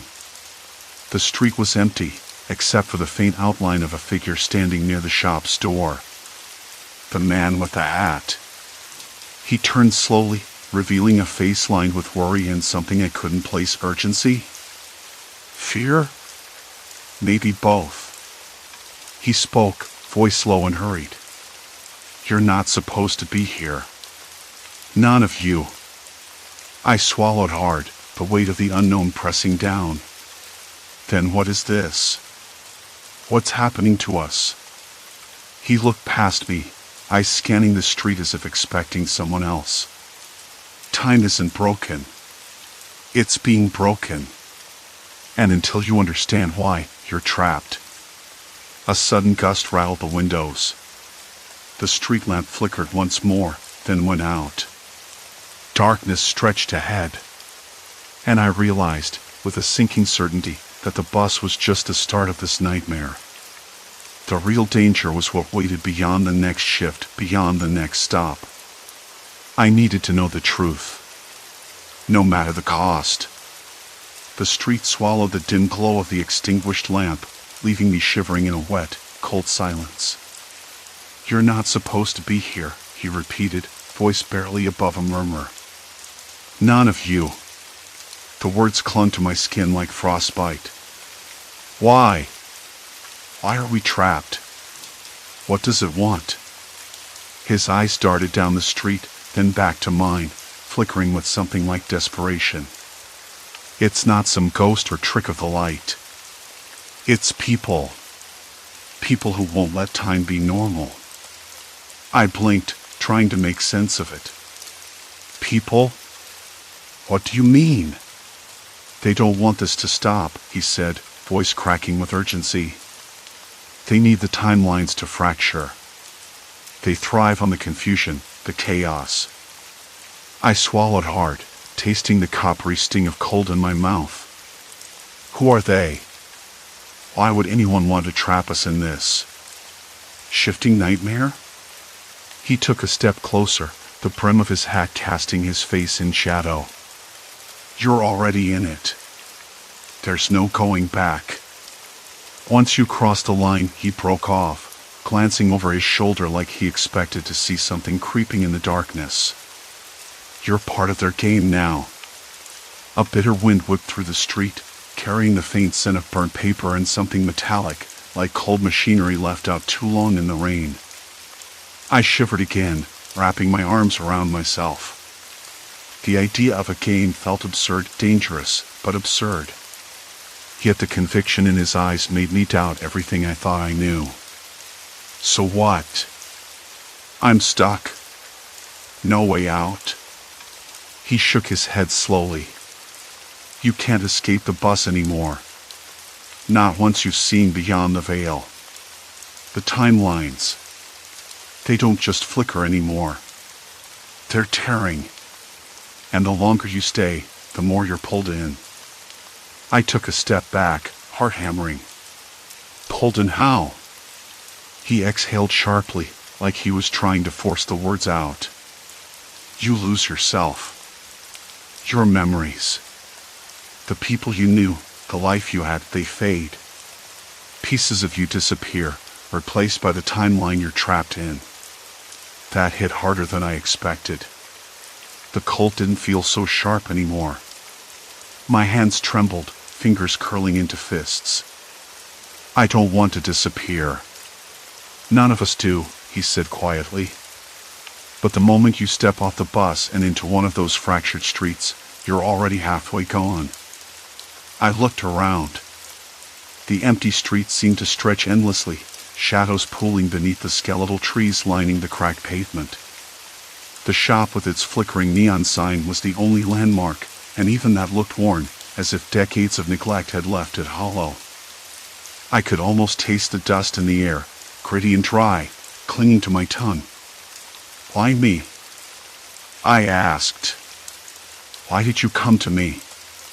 His eyes flicked to the side, then back. "Because you noticed. You remembered. Most don't. They accept the shifts. They blend in. But you kept questioning." I swallowed again, the lump in my throat growing. "So what happens now? Am I just stuck?" He hesitated. "There's a way to fight it. But it's dangerous. You have to understand how they break time, how they manipulate it."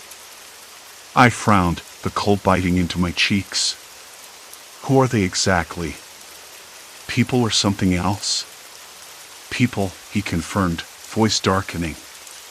"Corporations, scientists, politicians, anyone with a stake in rewriting history to suit themselves.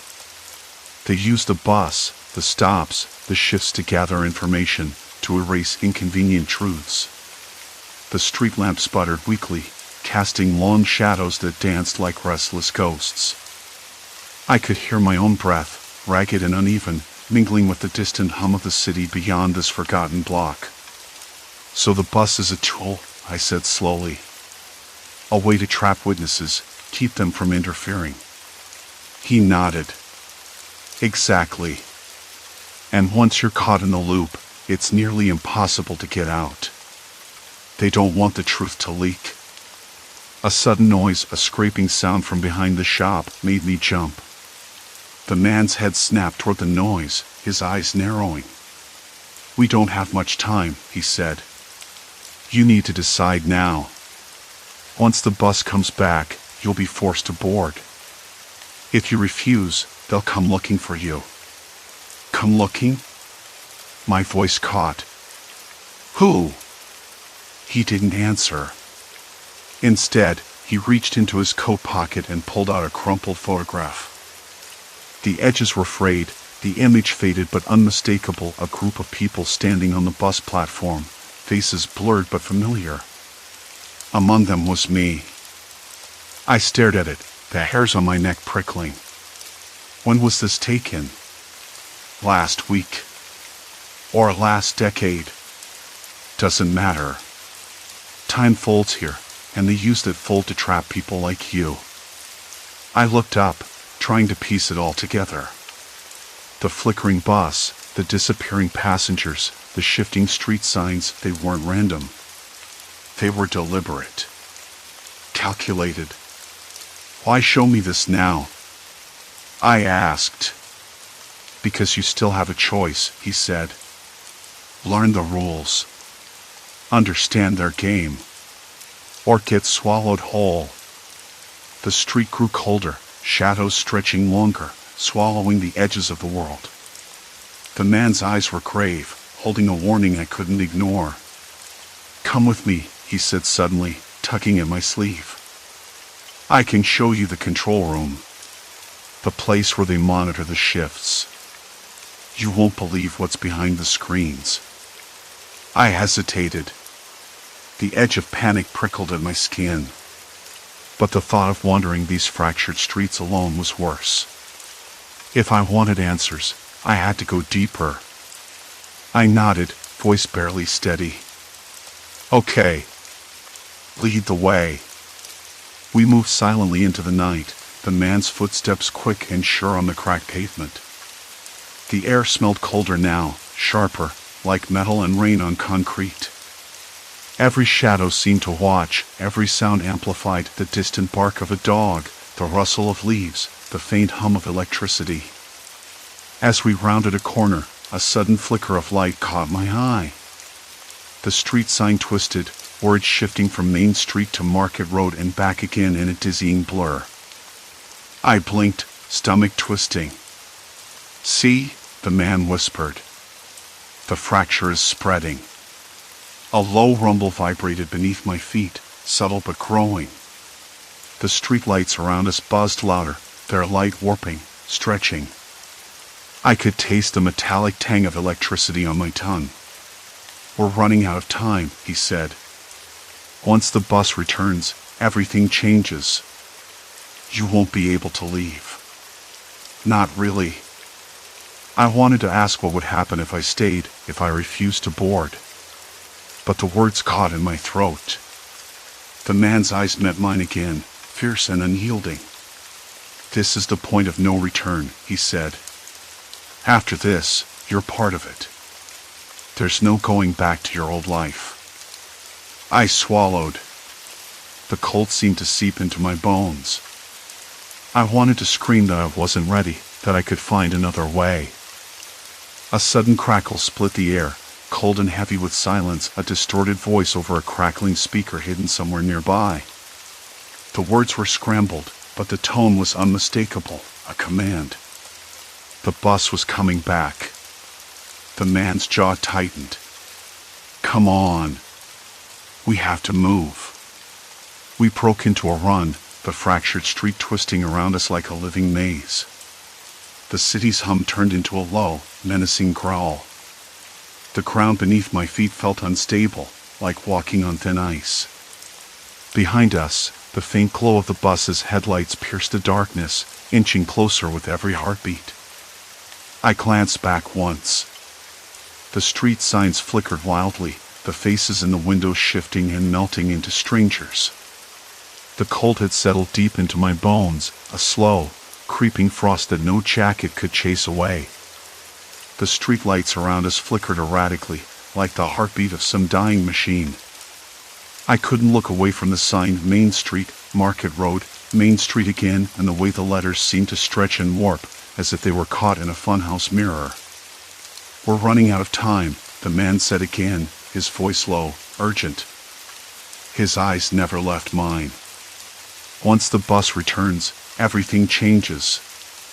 You won't be able to leave." Not really.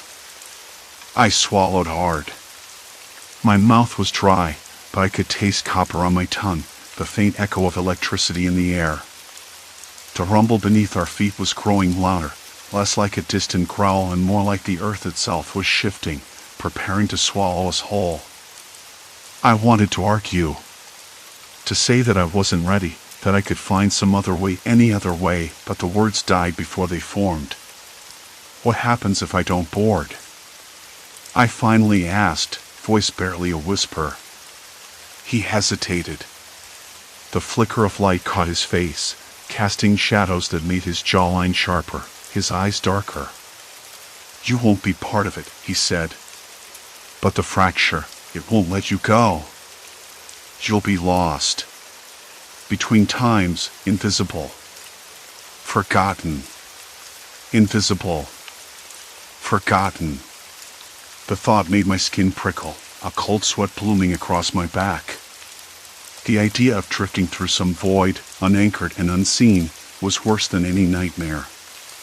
The bus was approaching now, a distant glow against the black sky, headlights like twin stars burning through the haze. Its shape was wrong. Not quite the sleek, modern vehicle I'd grown used to, but something older, bulkier, heavier, the paint chipped and dulled. The windows were fogged, blotched with grime, the passengers inside shadows shifting like ghosts. I glanced back at the man. "What is this thing? Why does it look like that?" He shook his head. "Because it's not just one bus. It's the fracture's vessel. Every time it returns, it carries a different decade, a different set of passengers. And each time, the timeline shifts further." I wanted to protest, to say that this made no sense. But the chill in the air, the hum of electricity, the way the world around us seemed to warp and pulse, it was undeniable. The bus stopped a few feet away, its doors creaking open with a sound like a groan. The streetlights flickered violently, then went dark for a split second before snapping back. I stepped forward, my fingers trembling as I reached for the railing. The man grabbed my arm. "Wait," he said. "You don't know what's inside." I hesitated. Then, curiosity, a reckless, desperate kind, won out. I climbed the steps, the bus smelling of damp leather and something sour, like old sweat and stale breath. The air inside was thick, heavy. A faint buzzing filled my ears, making it hard to think. Passengers sat in rows, faces blurred, some turned away, others staring blankly forward. I recognized none of them. Some wore clothes that looked decades out of place, flared pants and polyester shirts, others in faded wool coats that could have been from the 1940s. The bus was a museum of lost time, every seat occupied by a stranger pulled from a fractured past. I took a seat near the back, my heart hammering against my ribs. The windows began to fog, the outside world twisting again. The bus jerked forward with a lurch that sent a wave of nausea through me. Minutes passed. Then the lights flickered again. The passengers shifted, their forms blurring and sharpening, faces changing like masks. I blinked, trying to hold on to something real. A woman across the aisle caught my eye. She wore a simple dress, her hair pinned back in a style I couldn't place. Her eyes were wide, terrified, scanning the windows like she was waiting for something or someone. She mouthed a name I couldn't hear. The bus jolted violently. The woman gasped, gripping the seat in front of her. I felt the temperature drop, the air turning sharp, biting at my exposed skin. My breath came out in short puffs, fogging the glass beside me. Suddenly, the bus plunged into darkness. The overhead lights died, leaving us in near-complete blackness. The only illumination came from the erratic blinking of the emergency exit sign, its red glow casting long, twisting shadows. The passengers stirred, murmurs rippling through the cramped space. Fear was thick enough to taste. "What's happening?" a man near the front whispered. The woman beside me leaned close, voice trembling. "It's the fracture. It's getting worse. It's breaking apart." The bus lurched again, throwing me against the window. A sharp metallic scent filled the air, a mix of ozone and something else, like burnt rubber. My hands trembled as I gripped the seat. I thought about the man's warning, no going back. The fracture spreading. The bus as a vessel, carrying us further into something unknown. A sudden, sharp tapping noise started, echoing through the bus. It was slow at first, then faster, like fingernails against metal. I couldn't tell where it was coming from.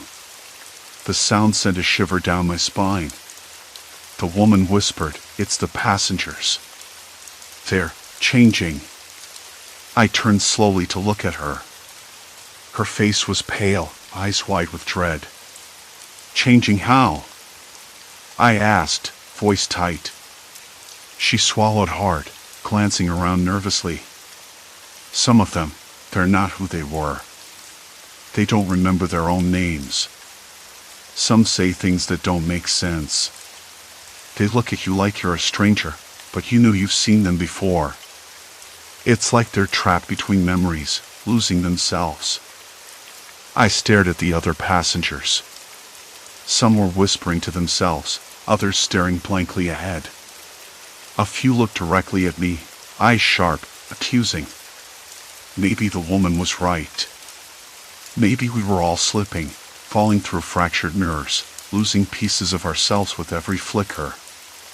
The tapping grew louder, more insistent. I looked around, heart pounding. The bus smelled like old leather and damp wool when I climbed aboard that morning, the air thick with the faint, sour tang of stale coffee and something metallic, maybe rusted pipes or forgotten pennies. The driver's seat was empty, the engine humming softly but unevenly, like it was gasping for breath. I stared down the aisle, half expecting to see familiar faces, but the rows were deserted, the windows blurred with condensation. There was no usual chatter. No clatter of footsteps or distant rattle of morning news broadcasts. Just silence. Complete silence. I hesitated, fingers curling around the cold metal pole by the door. The bus felt different this time, older, somehow. The faded green upholstery on the seats was cracked and brittle. A heavy dust layer settled over the floor, and the fluorescent lights flickered with a tired, intermittent buzz. My chest tightened, breath catching in my throat. The bus was stuck again. This wasn't a new thing anymore. It was the pattern. I stepped down the aisle, the soles of my shoes scraping softly against the gritty floor. I expected to see someone, anyone, but the seats were empty, except for a single folded newspaper resting on the third row. The headline was smudged, the date barely legible, 1968. My fingers trembled as I picked it up. The world had shifted again, back decades, into a past I could barely navigate. I sat down, the cracked vinyl cool against my skin, and stared out the window. Outside, the city breathed a different breath. No cars, just bicycles clattering past on cobblestone streets. Men in hats, women in dresses that swayed like whispers, and storefronts lined with signs painted in fading ink. I was watching history unfold in reverse. The bus jolted, and the door hissed shut behind me. I was trapped again, caught between moments that didn't belong to me. I ran my hand over the newspaper's coarse paper, its edges brittle, and looked up. The street scene outside was alive but muted, like a faded photograph. Then, a voice, soft, hesitant. "You're not from here, are you?" I turned. A woman sat across the aisle, her eyes wide, wary. She wore a dress that looked a little too formal for the time, a pin tucked near her collar. Her hair was pulled back tightly, strands escaping like loose threads. She smelled faintly of lavender and something sharp, maybe peppermint. "I'm not sure," I said, voice hoarse. She nodded, as if that explained everything. "They don't like strangers." "Not here," she said quietly, biting her lip. "You have to be careful." Her words sent a shiver through me, but not the kind I expected. It wasn't fear exactly. More like the sinking realization that I was an anomaly in this fractured time, an outsider in a world that didn't want me. "What do you mean?" I asked. She glanced out the window, eyes narrowing. "This place. It's complicated. People disappear. Things change. You can't trust what you see." I swallowed hard, trying to steady my racing thoughts. I've been stuck on this bus for weeks. Every morning, it flickers between decades. Faces vanish, new ones appear. I'm trying to figure out why. She nodded slowly, like she'd heard stories similar to mine. "There's a pattern. Something about this bus. It's tied to this stop. The city's forgotten it, but it's a crossroads. Not just of streets, but of time." I stared at her, my mind racing. "A crossroads?" "Yes. Not in any supernatural sense. It's more psychological. The city's layers overlap here. People get trapped in their own memories, fears. Some lose themselves completely." Her words settled around me like a fog. I realized then that the danger wasn't ghosts or magic, it was the weight of human minds, tangled and fractured, bleeding into each other. The bus was a vessel for that confusion, carrying us through shifting realities born from collective trauma, denial, and memory. "Is there a way out?" I asked. She hesitated. "Maybe. But it's not easy. You have to confront what's anchoring you here. Face the past you're running from." I clenched my fists. I thought of the faces I'd lost on this ride, people who blinked out like candles snuffed by an unforgiving wind. The fear, the loneliness, the sharp sting of being forgotten. What if I don't want to face it? I whispered. Her eyes softened. Then you'll stay trapped. And the bus will keep flickering, dragging you further from the present.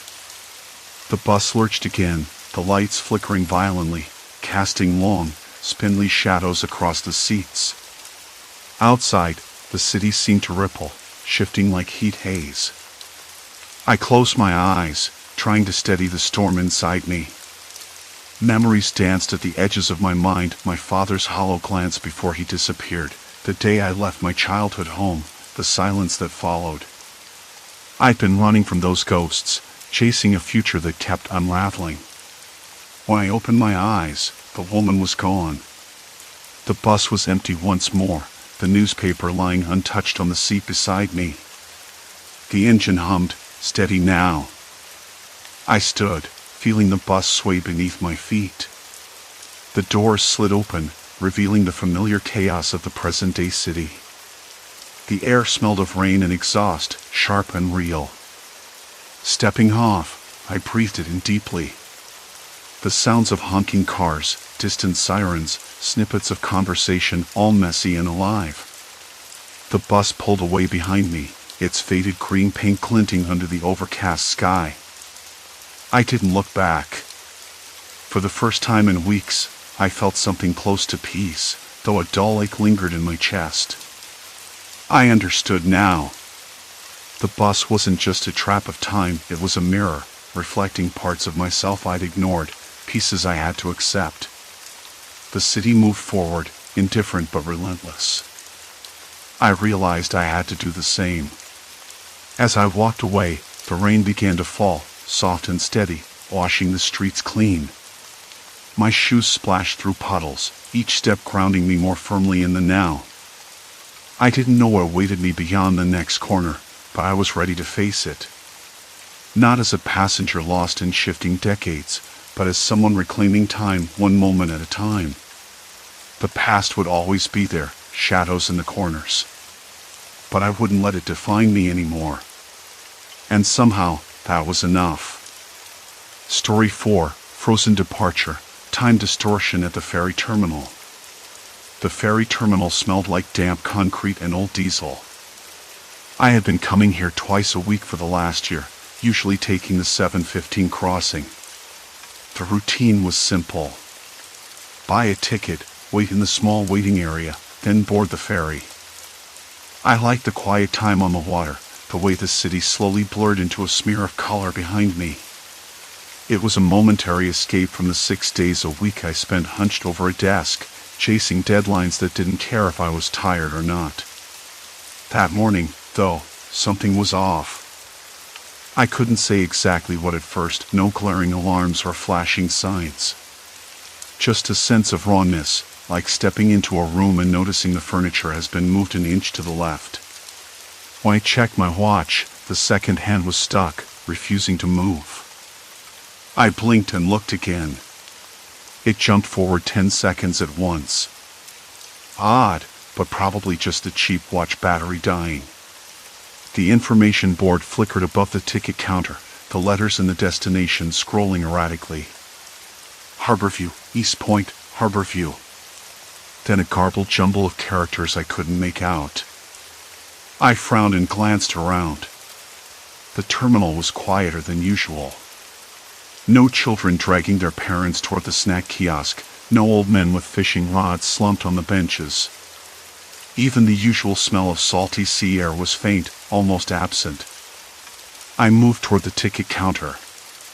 The clerk, a middle-aged woman with a tired smile and a name tag reading Sally, looked up, but her eyes seemed unfocused. "Good morning," I said, clearing my throat. She blinked and nodded as if waking from a daydream. "Morning. Ticket?" Her voice was flat, like she was reading words she didn't understand. "Harborview, 7:15. I placed a $10 bill on the counter. She took it mechanically, then handed me a ticket printed on thin, scratchy paper. The date on the ticket was wrong, 2 days earlier than today. I frowned, holding it closer. Is this right?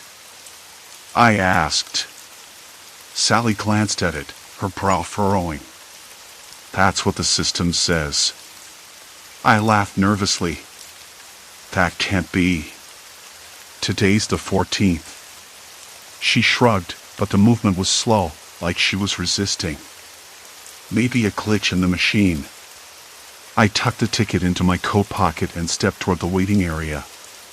The stale air made me cough.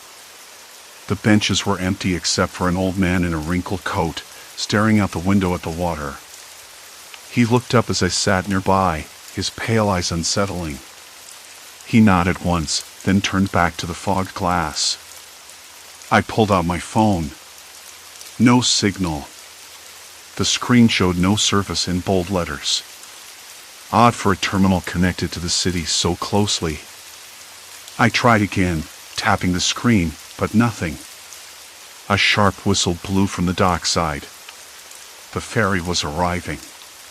The water was still, without the usual ripple of waves from passing boats. A seagull called overhead, its cry echoing strangely, too loud, too close. I stood and made my way to the boarding ramp. The gangway was slick with moisture, and the metal rail felt cold and rough beneath my fingers. As I stepped onto the ferry, a faint, metallic taste rose in my mouth. Maybe I'd swallowed too much air or the ferry's exhaust was worse than usual. The cabin was dim, rows of plastic seats neatly aligned. A few passengers sat scattered, their faces turned away or obscured by hats. One woman glanced at me with a blank expression, then quickly looked away. I sat near the window, watching the city's skyline disappear behind us as the ferry pulled away. The hum of the engines was steady, a low vibration beneath my feet. I closed my eyes for a moment, trying to shake off the strange feeling in my chest. When I opened them again, the view outside had changed. The buildings looked different, older, worn. The billboard I'd passed every day advertising a new cafe was gone, replaced by peeling paint and faded posters. The streets below were nearly empty. I frowned. Maybe I dozed off and dreamed it. The ferry docked. The ramp lowered with a thud.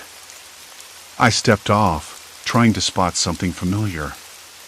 The air smelled different, less salt, more exhaust, and something metallic. A distant siren wailed, but it was faint, almost hesitant. I pulled out the ticket again. The date printed on it was still 2 days earlier. I glanced at my phone. No service. The city felt wrong, like a photograph that had been left in the sun too long, colors washed out and edges blurred. I walked toward the bus stop, hoping to find anyone to ask what was going on. The streets were quieter than usual, the usual hum of city life replaced by an eerie stillness. A few people passed, but their faces were unfamiliar, their eyes avoiding mine.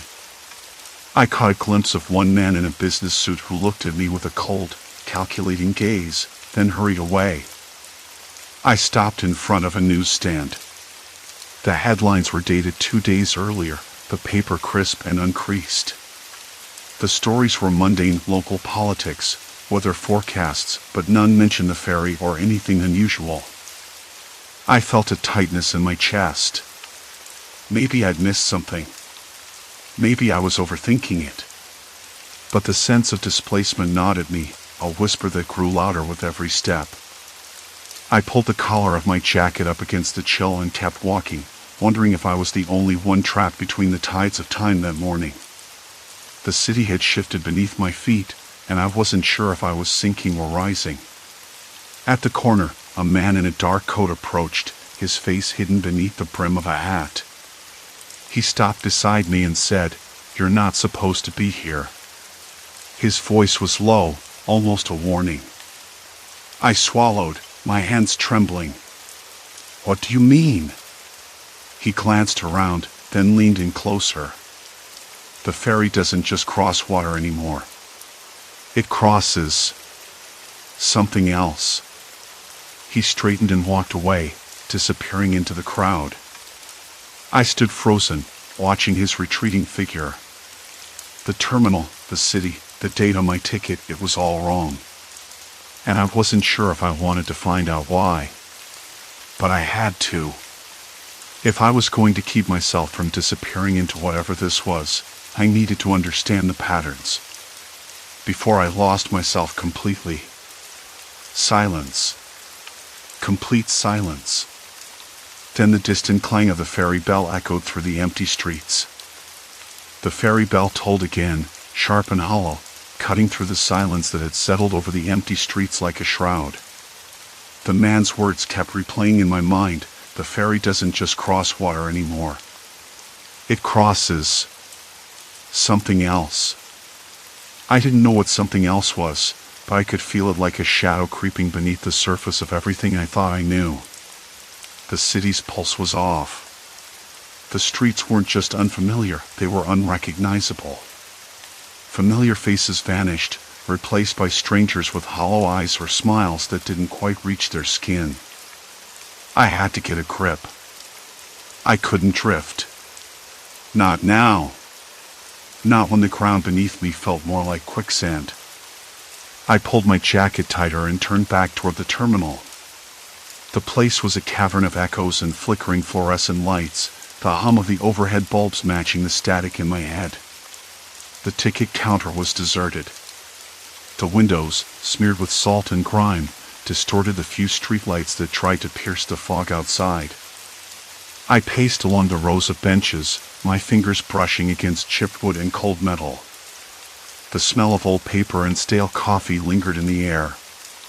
A lost newspaper lay folded beneath one bench, its date stamped 2 weeks earlier than the last time I remembered. That was impossible. I'd left home yesterday. How could the calendar be wrong? A sudden clatter startled me. A pile of discarded brochures tumbled from a nearby rack, their glossy covers fluttering to the floor like dead leaves. I stooped to gather them, scanning the headlines, ferry schedule updates, city waterfront redevelopment, lost and found. Nothing seemed out of place, yet everything felt wrong. I tried the terminal's information kiosk. The touch screen blinked erratically, freezing on a map of the city that looked nothing like the one I'd studied in the guidebook. Streets curved where they should be straight, buildings appeared and disappeared like ghosts. I tapped and swiped, heart picking up pace, until the screen finally displayed a series of dates, some in the past, others in the future, with ferry times that made no chronological sense. Why? I whispered, voice cracking. What is this place? Before I could wrestle with the kiosk any longer, footsteps echoed down the corridor. I spun around. A woman appeared, her face pale and drawn, eyes too wide and bright under the harsh lights. She looked like she'd been running. "Are you here for the ferry?" she asked, voice low, urgent. I nodded, swallowing hard. Yes. But it's not right. The city, everything, it's changed. The dates don't add up. People vanish. She glanced over her shoulder, then back at me. You're not the only one noticing.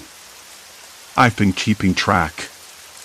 Her fingers trembled as she pulled a folded notebook from her bag, pages dense with notes and scribbles. Look at this. I took the notebook, its edges worn, the handwriting hurried but meticulous. She flipped to a page marked with a red circle. Dates and times jumbled together, crossing out and corrections scrawled in margins. Passengers board the ferry, but they don't arrive where or when they expect, she said. Sometimes it's hours. Sometimes days. Weeks, even. And the city, it's not the same. People disappear. Or reappear, changed. My hands shook. How did you find this out? By watching. By talking to others. There's a group, a kind of unofficial network, trying to piece it together. We meet here, at the terminal, at odd hours. We share what we've seen, what's happened to us. But the authorities? They act like nothing's wrong. Like it's all routine. I glanced down the corridor. The lights flickered again, shadows stretching and shrinking with a slow pulse. I could feel eyes, somewhere beyond the fog, watching. Waiting. Why does this happen? I asked, voice barely above a whisper. She hesitated. No one knows. Some say it's a glitch in the system, the ferry company, the city planners, whoever's in charge trying to cover something up. Others think it's more psychological. People losing track of time, memories slipping away. But I don't believe it's natural. I frowned. You don't believe in ghosts. Neither do I. No, she said firmly. But I do believe in people who will do anything to keep this secret. People who don't want the truth getting out. Her words settled heavy in the stale air. I thought about the man in the dark coat, the warning in his voice, the way he vanished like smoke. I swallowed the lump in my throat. What's your name? I asked. Lena, she said. And you? Mark. Lena nodded, her gaze steady. Mark, if you're serious about figuring this out, you need to be careful. The terminal isn't just a place where time warps. It's a crossroads where people can get lost forever. And sometimes, the ones in charge send people to make sure you don't dig too deep. The chill in her voice drew a bead of sweat down my spine. I had thought the city itself was the enemy, but it was the people, the unseen ones, who scared me most. Have you met any of these people in charge? I asked. She hesitated, biting her lip. Not directly. But I've seen them. Men in plain clothes, always watching. They ask questions indirect, polite, but with a sharp edge.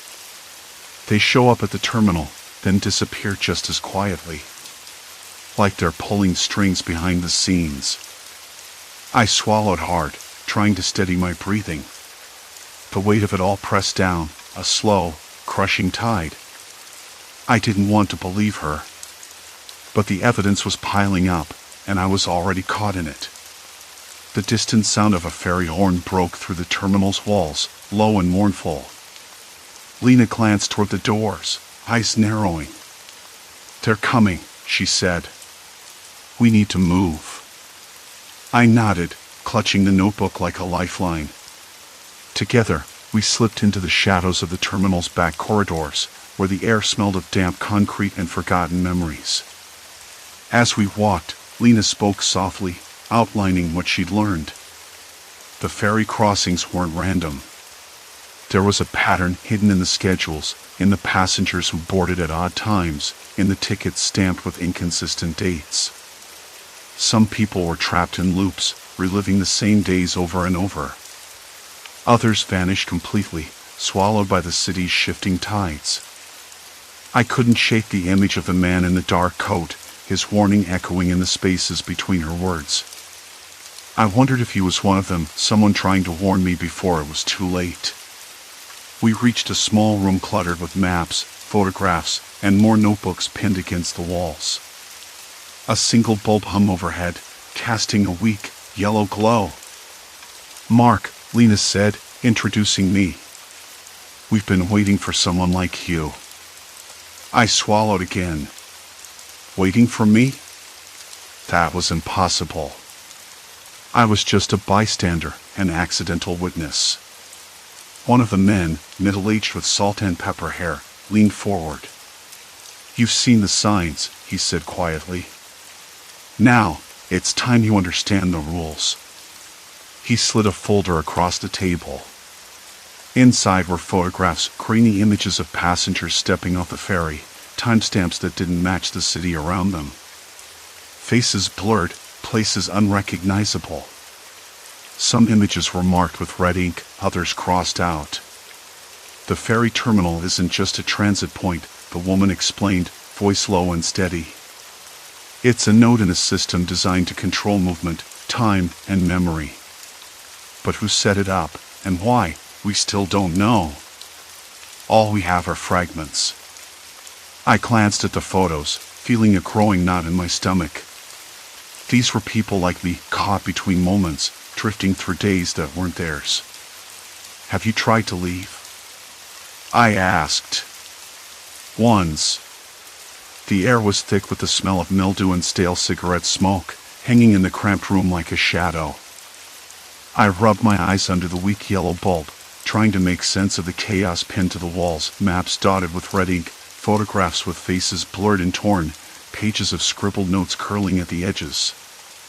Lena sat cross-legged on the cracked linoleum floor, her fingers tracing a route across one map that jumped from one faded ferry schedule to the next. They're not just random dates, she said quietly, not looking up. It's a cycle. A loop that tightens depending on who crosses when. I shifted my weight against the rough plaster wall, the cold seeping through my jacket. The notebook was still clutched in my hand, its pages pressed flat by my grip. I didn't want to look away from the maps. Somehow, if I stared hard enough, the patterns might start making sense. But they didn't. Not yet. What if you don't cross at the right time? I asked, voice low. What happens then?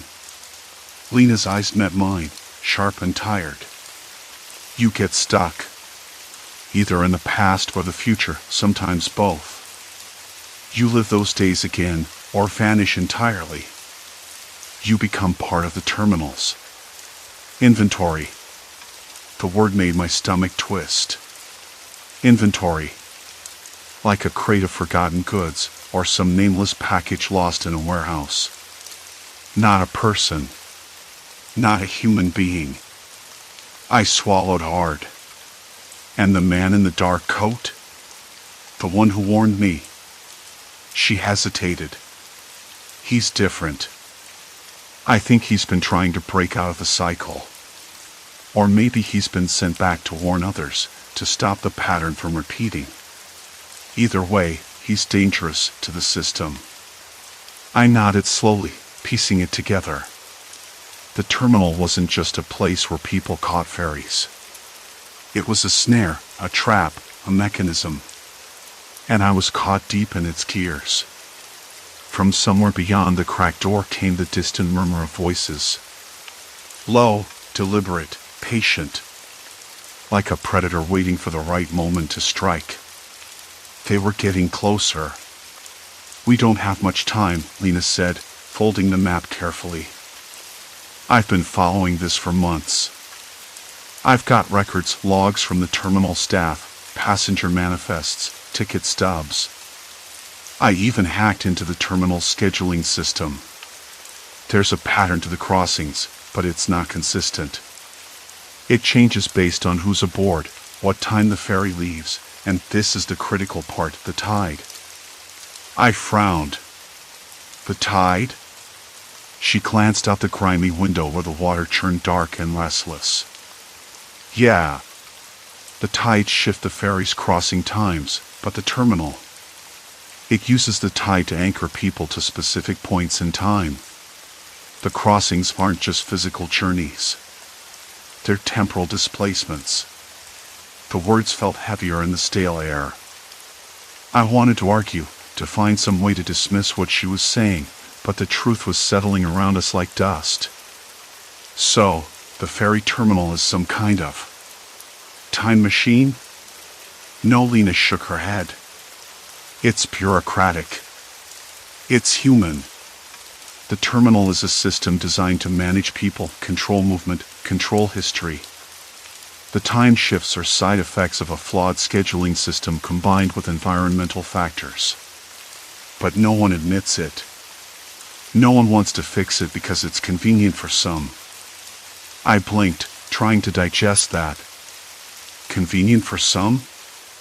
Who would benefit from people disappearing into different versions of the city? Who was running this? The voices outside grew louder. I could hear the scrape of shoes on concrete, the faint click of keys being turned. They were searching for us. Lena, I whispered, What are we going to do? If this is a system, a twisted sort of government or corporate experiment, how do we get out? She hesitated again, then pulled out a folded sheet from her coat pocket. It was a printout, rows of names and times, a schedule of sorts. This, she said, voice barely above a whisper, is the terminal's master log. It shows every crossing, every passenger, where and when they're supposed to be. But the problem is, once you cross, your record disappears. You're erased from the official timeline. My heart thudded painfully. Erased? From the system's perspective, yes. You become a ghost, unregistered, untraceable. Sometimes you appear in the city, but the people you know don't remember you. Or worse, they remember you wrong. I ran a hand through my hair, feeling the weight of it all crashing down. So, no way out unless we manipulate the schedule? Lena's eyes gleamed with something like hope. Exactly. If we can find a crossing time that returns us to the present, the version of the city we remember, then maybe we can escape the loop. I wanted to believe her. I really did. But the flicker of doubt was already there, gnawing at me. What if the present I remembered was already gone? Suddenly, the door rattled. Heavy footsteps approached, deliberate and slow. Lena's face hardened. They found us. We scrambled to hide behind a rusted filing cabinet, the metal cold against my skin. I could hear muffled voices through the thin walls. Check the back corridors, one said. They can't have gone far. My throat tightened. I wanted to scream, to tell him we were innocent, but my voice caught in my chest. I gripped Lena's hand, feeling her tremble beside me. Listen, she whispered, we have to move. Now. I nodded, heart pounding so loud I thought it would betray us. We slipped out of the room, the smell of damp plaster and old paper fading as we crept down the narrow corridor. The terminal felt like a maze, each twist and turn more disorienting than the last. As we moved, I glanced at my notebook. A faint, unnatural stillness hung in the air, as if the world itself were holding its breath beneath the gray morning sky. At the corridor's end was a service elevator, rusted and creaking. Lena pressed the call button, and the slow thud of its arrival echoed in the silence. The doors slid open with a groan, revealing a cramped metal box with peeling paint. We stepped inside. I pressed the button for the lower level, and the elevator shuddered downward. The walls closed in, the faint hum of machinery vibrating through the floor. Then Lena looked at me, her eyes dark and serious. There's something else, she said. Something I didn't tell you. My stomach tightened. What? She swallowed hard, biting her lip. If we cross again, if we try to fix this, we can't turn back. Not really. The terminal doesn't just trap your time. It traps your choices. Once you commit, the rest of your timeline unravels. People you know, people you care about, they'll forget you. Or worse, you'll become a part of the system yourself. The elevator jolted to a stop. The doors slid open onto a dimly lit loading dock, the smell of salt and rust thick in the air, cold and heavy with silence. Outside, the water lapped against the pier, dark and endless. I looked at Lena. The weight of her words pressed down on me. There was no turning back. I was already caught in the tide. She stepped forward, pulling a crumpled ferry ticket from her pocket. The date was stamped 3 days from now. The time was odd, 3:07 a.m. Ready? She asked. I hesitated, feeling the cold sea breeze bite at my face, the distant sound of the city's restless hum. The terminal's secrets were unraveling, but so was my grip on reality. I nodded, swallowing hard. Ready. As we moved toward the waiting ferry, a sudden chill crawled up my spine. The shadows around the terminal seemed to shift, folding in on themselves. This time, I knew.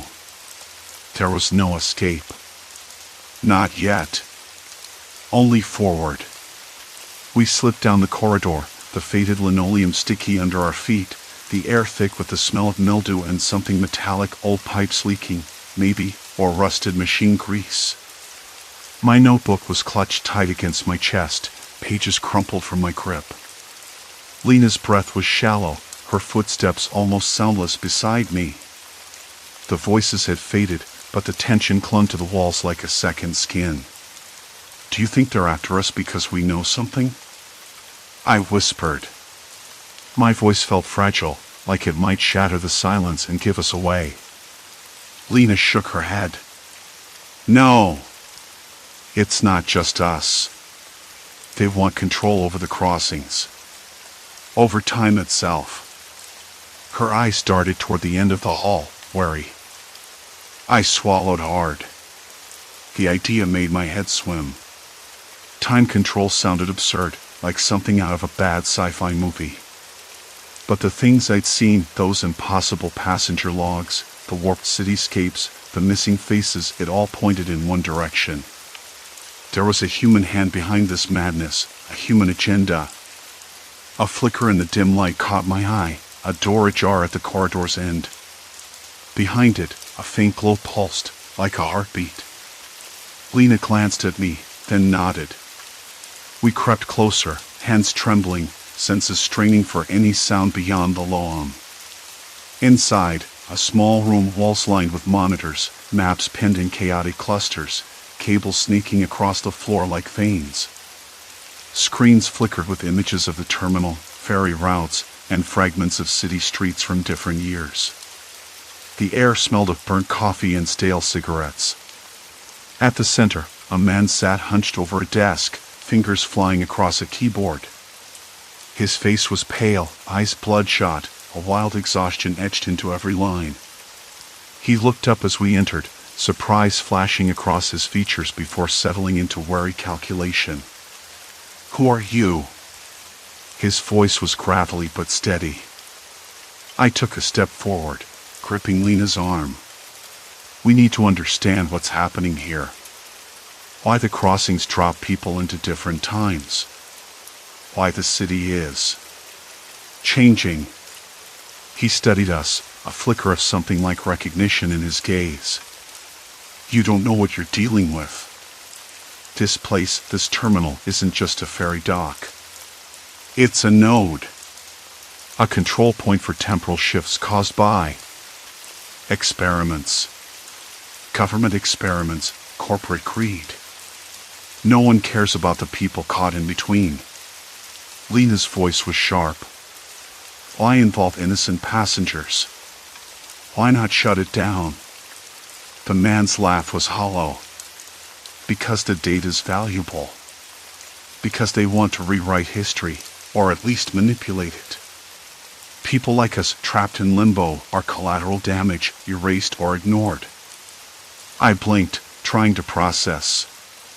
The terminal wasn't some glitch or accident. It was designed that way, a tool of manipulation. And we were pawns. Suddenly, the door behind us slammed. Footsteps thundered. The man's expression hardened. They're here. Lena grabbed my hand again. We have to move. Now. We darted out, the monitor's glow fading behind us. The corridors twisted, unfamiliar, the walls seeming to close in. Panic bubbled beneath my skin, my pulse a frantic drum in my ears. Where now? I gasped. Anywhere but here, Lena said, pulling me toward a stairwell. We descended into darkness, the stairwell narrow and steep, the air growing colder with each step. Our footsteps echoed, swallowed by the void. At the bottom, a heavy metal door barred our way. I rapped my fist against it, heart sinking as it resisted. Help me, Lena urged, her breath fogging in the chill. The door gave way with a groan. We spilled into a cavernous underground space, the terminal's forgotten bowels. Pipes snaked overhead, dripping water onto the concrete floor. Shadows clung to every corner, whispering secrets I couldn't quite hear. A faint light flickered ahead. We followed it, the sound of dripping water mingling with distant murmurs. Suddenly, a figure stepped from the shadows, a woman, her face pale, eyes wide with a mixture of fear and resolve. "You don't belong here," she said. Her voice was low, urgent. "But if you want answers, you'll come with me." I glanced at Lena, then back at the woman. The choice was clear. Trust a stranger, or be caught in the terminal's endless maze. The woman led us deeper into the darkness, past rusted machinery and piles of discarded papers, logs, manifests, notes scribbled in frantic handwriting. She stopped before a rusted door, pushing it open to reveal a small room bathed in cold, artificial light. On the walls, maps of the city overlapped with dates, times, and strange symbols. A large whiteboard bore hastily drawn charts, connections between crossings, passengers, and temporal shifts.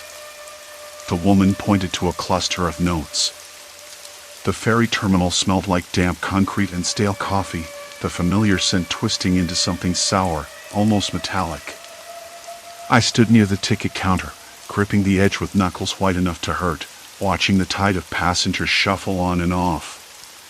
The fluorescent lights buzzed overhead, flickering in a rhythm that felt less accidental with each passing second. Outside, the ferry's horn blared a low, mournful sound that seemed to echo not just across the water but through time itself. I had spent weeks chasing patterns, scribbling notes in a battered notebook, trying to decode the terminal's strange influence on time. Each crossing wasn't just a trip, it was a displacement, a slicing of reality that tossed everyone aboard into unfamiliar versions of the city. People vanished, reappeared warped, or simply ceased to exist. I'd watched friends become strangers, and strangers become ghosts. But today, I thought, maybe today, I'd find a way back. I remembered the man I'd met in the 1970s version of the city, the one who worked at the Lost Archive office. He'd hinted that the terminal wasn't exactly a place but a kind of junction and intersection of bureaucratic error, urban development, and decades of mismanaged records. No magic, no curses. Just layers of human failure stacked so thick they bent time's edges. At first, it had sounded like nonsense. But after all the crossings, seeing the same faded notices pinned to different walls in different decades, the same broken vending machines, the same rusted railing with a loose bolt, it started to make sense. The terminal was a knot in the city's fabric, a glitch born from neglect and miscommunication. But if I could understand its mechanism, I might undo the damage. I might return to my own time. The terminal's bulletin board was a mess of faded notices, some from years before I was born, others freshly printed. I scanned them, searching for anomalies. Then I found it, a small, almost imperceptible scrawl on the back of a maintenance schedule. Crossings align with tide and shift when the manifest is incomplete. That was it. The ferry's manifest. Every crossing I'd taken, the manifest had been wrong, passengers missing, duplicates appearing, the crew unaware or unwilling to explain. It wasn't supernatural. It was a bureaucratic nightmare. I had to find the manifest for the next crossing and fix it. I approached the small office marked Terminal Operations, the door scratched and faded. Inside, the air was stale, the smell of old paper thick enough to choke. A middle-aged woman looked up from a cluttered desk. Her name tag said Elaine. "Can I help you?" she asked, voice clipped but not unkind. I hesitated. "I'm trying to understand the ferry's records. The manifests. There's something wrong with them." Elaine sighed, rubbing her temples.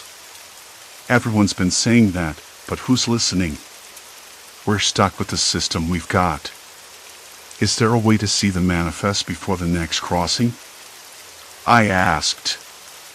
She stared at me a moment, then nodded. I can pull it up, but it's messy. You might have to sort through a lot of errors. I spent the next hour sifting through digital logs and paper backups. Names duplicated, missing, time shifted by hours or days. The manifest was a mess, but I noticed a pattern: errors clustered around passengers who boarded without tickets, or whose tickets didn't match the ferry's capacity.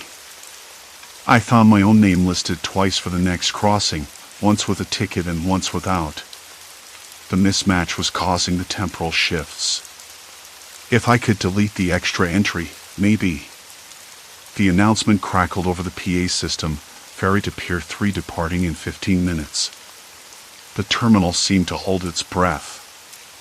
I printed a corrected manifest, hands trembling. Elaine watched silently, her eyes sharp despite the exhaustion. "Go on," she said. "Fix it."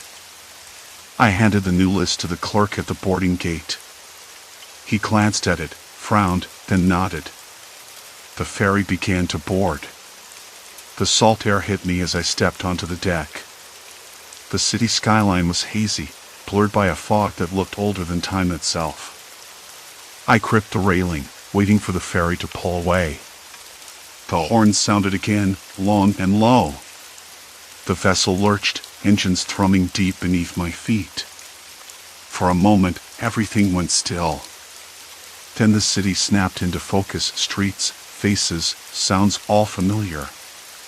The year on the clock tower outside read 2024. My year. I exhaled a breath I hadn't realized I'd been holding. Back on dry land, the terminal buzzed with normal activity. People laughed, argued about lost tickets, checked their phones. The strange emptiness I'd grown used to, the eerie absence of familiar faces, was gone. Even the posters on the walls were current, not faded and peeling. I walked through the terminal, touching the rough plaster walls, the cold metal railings. The air smelled of fresh paint and coffee. No sour tang. No metallic hint. I found Elaine near the ticket counter. "You fixed it," she said, her voice softer now. "Or maybe you just figured it out. Either way, it's stable." I nodded, swallowing hard. It was the manifest. The errors. They caused the shifts. She smiled, a rare, genuine thing. Sometimes, all it takes is someone willing to dig through the mess. That night, I sat on my apartment balcony overlooking the harbor. The city hummed with life, simple and unassuming, completely unaware of what had nearly unraveled beneath its feet. The tide lapped gently against the shore, steady and predictable. I thought about the people I'd met, those lost in time, those who became strangers to their own lives. I thought about my own reflection, how it had flickered between moments of certainty and confusion. The terminal had tested me more than I ever expected. But I was whole now. Grounded. Still, the experience left an imprint. I caught myself staring at crowds, wondering who might be slipping through the cracks. I heard the distant horn of the ferry and felt a shiver, not of fear, but of respect. Time could be fragile, easily bent by human error and neglect. The terminal was just a symptom of a deeper, tangled system. And systems, no matter how broken, could be fixed. I closed my eyes, listening to the night. The city breathed around me, a living thing, imperfect and beautiful. My hands rested on the balcony's cold railing, steady now, no longer trembling. I was home. And that was enough. Story 5, Tunnel of Lies, Haunting Secrets Beneath the Subway. The subway smelled like burnt coffee and old metal, nothing new there. I glanced at my watch. 6:47 p.m. The platform was sparsely crowded for rush hour, which was odd but not unheard of. Most people were glued to their phones or earbuds, avoiding eye contact like it was a contagious disease. I tried to read the digital info board above the turnstiles, but the scrolling text was jittery, like it had a weak connection. The usual arrival times blinked in and out, 2 minutes, then 5 minutes. Nothing that made me stop and think yet. I slid my hands in my jacket pockets, the familiar roughness of my keys pressing against my fingers. My breath escaped in visible puffs. The station's damp air was colder than usual. Maybe it was just the early spring chill settling in. The smell of damp concrete mixed with the faint chemical tang of cleaning agents lingered behind the usual odor. It wasn't unpleasant, just off. Like the station was holding its breath. The train arrived with its usual screech, brakes shrieking against the rails. Doors hissed open. I stepped inside, nodding to the conductor who glanced up briefly from his console but didn't smile. The carriage was almost empty. I found a seat near the window, peeling off my scarf, trying to settle into the familiar rhythm of the ride home. The windows reflected the dim tunnel lights, but for a moment I thought I saw a flicker of something else, movement in the corner of my eye, just beyond the glass. I turned my head fast, but the tunnel was empty. Maybe it was a trick of the light. I shook my head, running a hand through my hair.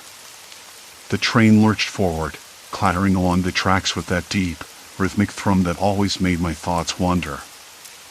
I watched the stations pass by, names I knew by heart: West 4th, Christopher Street, Houston.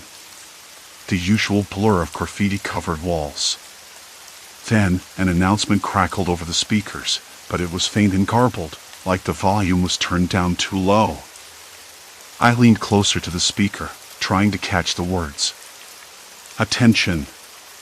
Passengers. Platform change. Service disruption. The rest was drowned by static. The lights flickered for a moment, and the carriage jolted sharply. Passengers shifted uneasily. A woman a few seats down muttered something under her breath, tightening her grip on her tote bag. I pulled out my phone, hoping for a service update. No signal. Just the spinning loading icon. I sighed. Typical subway nonsense. Then, my phone buzzed. A text. From an unknown number. Don't trust the tunnel. I stared at the screen. My fingers trembled slightly. Was this some prank? A wrong number? I typed back, "Who's this?" but my message stayed on sending forever. I looked up. The carriage had grown quieter. The usual background chatter and shuffling were gone. A thick silence fell over us, the kind that feels heavy in your chest. Something wasn't right. The digital display above the door blinked again. This time, the message was different. Not the usual station names or service updates. Just one word, glowing in harsh red letters: leave. I blinked. Twice. Then looked away, half expecting the screen to reset. But it stayed. Did you see that? The woman beside me, her voice low and shaky. I nodded, forcing a smile. Probably a system glitch. She frowned but said nothing more. The train slowed, pulling into the next station. I caught a glimpse through the window. The platform looked empty. No commuters waiting. Not a single soul. That was odd. The doors hissed open. I looked around. No one moved. The woman beside me clutched her bag tighter. I stepped off the train, the platform beneath my shoes feeling colder than before. The air smelled like something forgotten, a faint metallic tang that made my throat tighten. I glanced down the platform. The usual signs were there, but something was subtly wrong. The station name was misspelled. Christopher Street instead of Christopher Street. I blinked hard. Maybe my eyes were tired. Then I noticed the posters lining the walls. They were familiar, the same ones from last week, but faces in them had been altered, photographs blurred or scratched out, names erased. A shiver ran down my spine. I walked toward the exit, my footsteps echoing oddly in the cavernous space. The station felt less like a public place and more like a set, carefully arranged but with something missing. No background noise. No chatter. Just the faint hum of the station's electrical systems. I reached for my phone again. Still no signal. Then I heard a faint whisper, low and indistinct, coming from the digital sign near the escalators. Go back. I stopped, heart hammering. The voice was mechanical, distorted, but unmistakably human. No one else was around. I took a step back. The escalator display above flickered, "Do not proceed." I stared at it, a cold sweat breaking out along my spine. I wanted to laugh it off, to tell myself it was some weird glitch or some prank by the transit authority. But my gut clenched. I turned, heading back to the train. The platform was still empty. The train doors had closed. The carriage lights were dimmed, casting long shadows inside. I climbed aboard, sliding into my seat, trying to steady my breathing. The train started moving again, but this time, the scenery outside the window didn't match the usual stations. Buildings looked different. Streets were quieter. People were absent. I blinked hard, trying to shake the feeling that I'd stepped into a different city altogether. The digital board flickered again. This time, the message was a series of numbers, random and meaningless at first glance. But I caught a pattern, an address I recognized. My own apartment building. I swallowed hard. The train continued its slow, grinding journey deeper into the unknown. I wasn't sure if I wanted to get off. The train rattled on, the dim glow from the overhead lights casting long, wavering shadows across the scratched plastic seats. The numbers on the digital board flashed again, stubborn and insistent. That address, my apartment. I couldn't explain why it sent a shiver through me, but it did. That code wasn't random. It was a warning. Or worse, a message.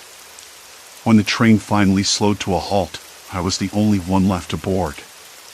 The platform was empty, except for a single newspaper fluttering against the wall. The headline caught my eye, "Subway system upgrades to begin next month." The date was today. I folded the paper over, the crinkle loud in the silence. "Hello?"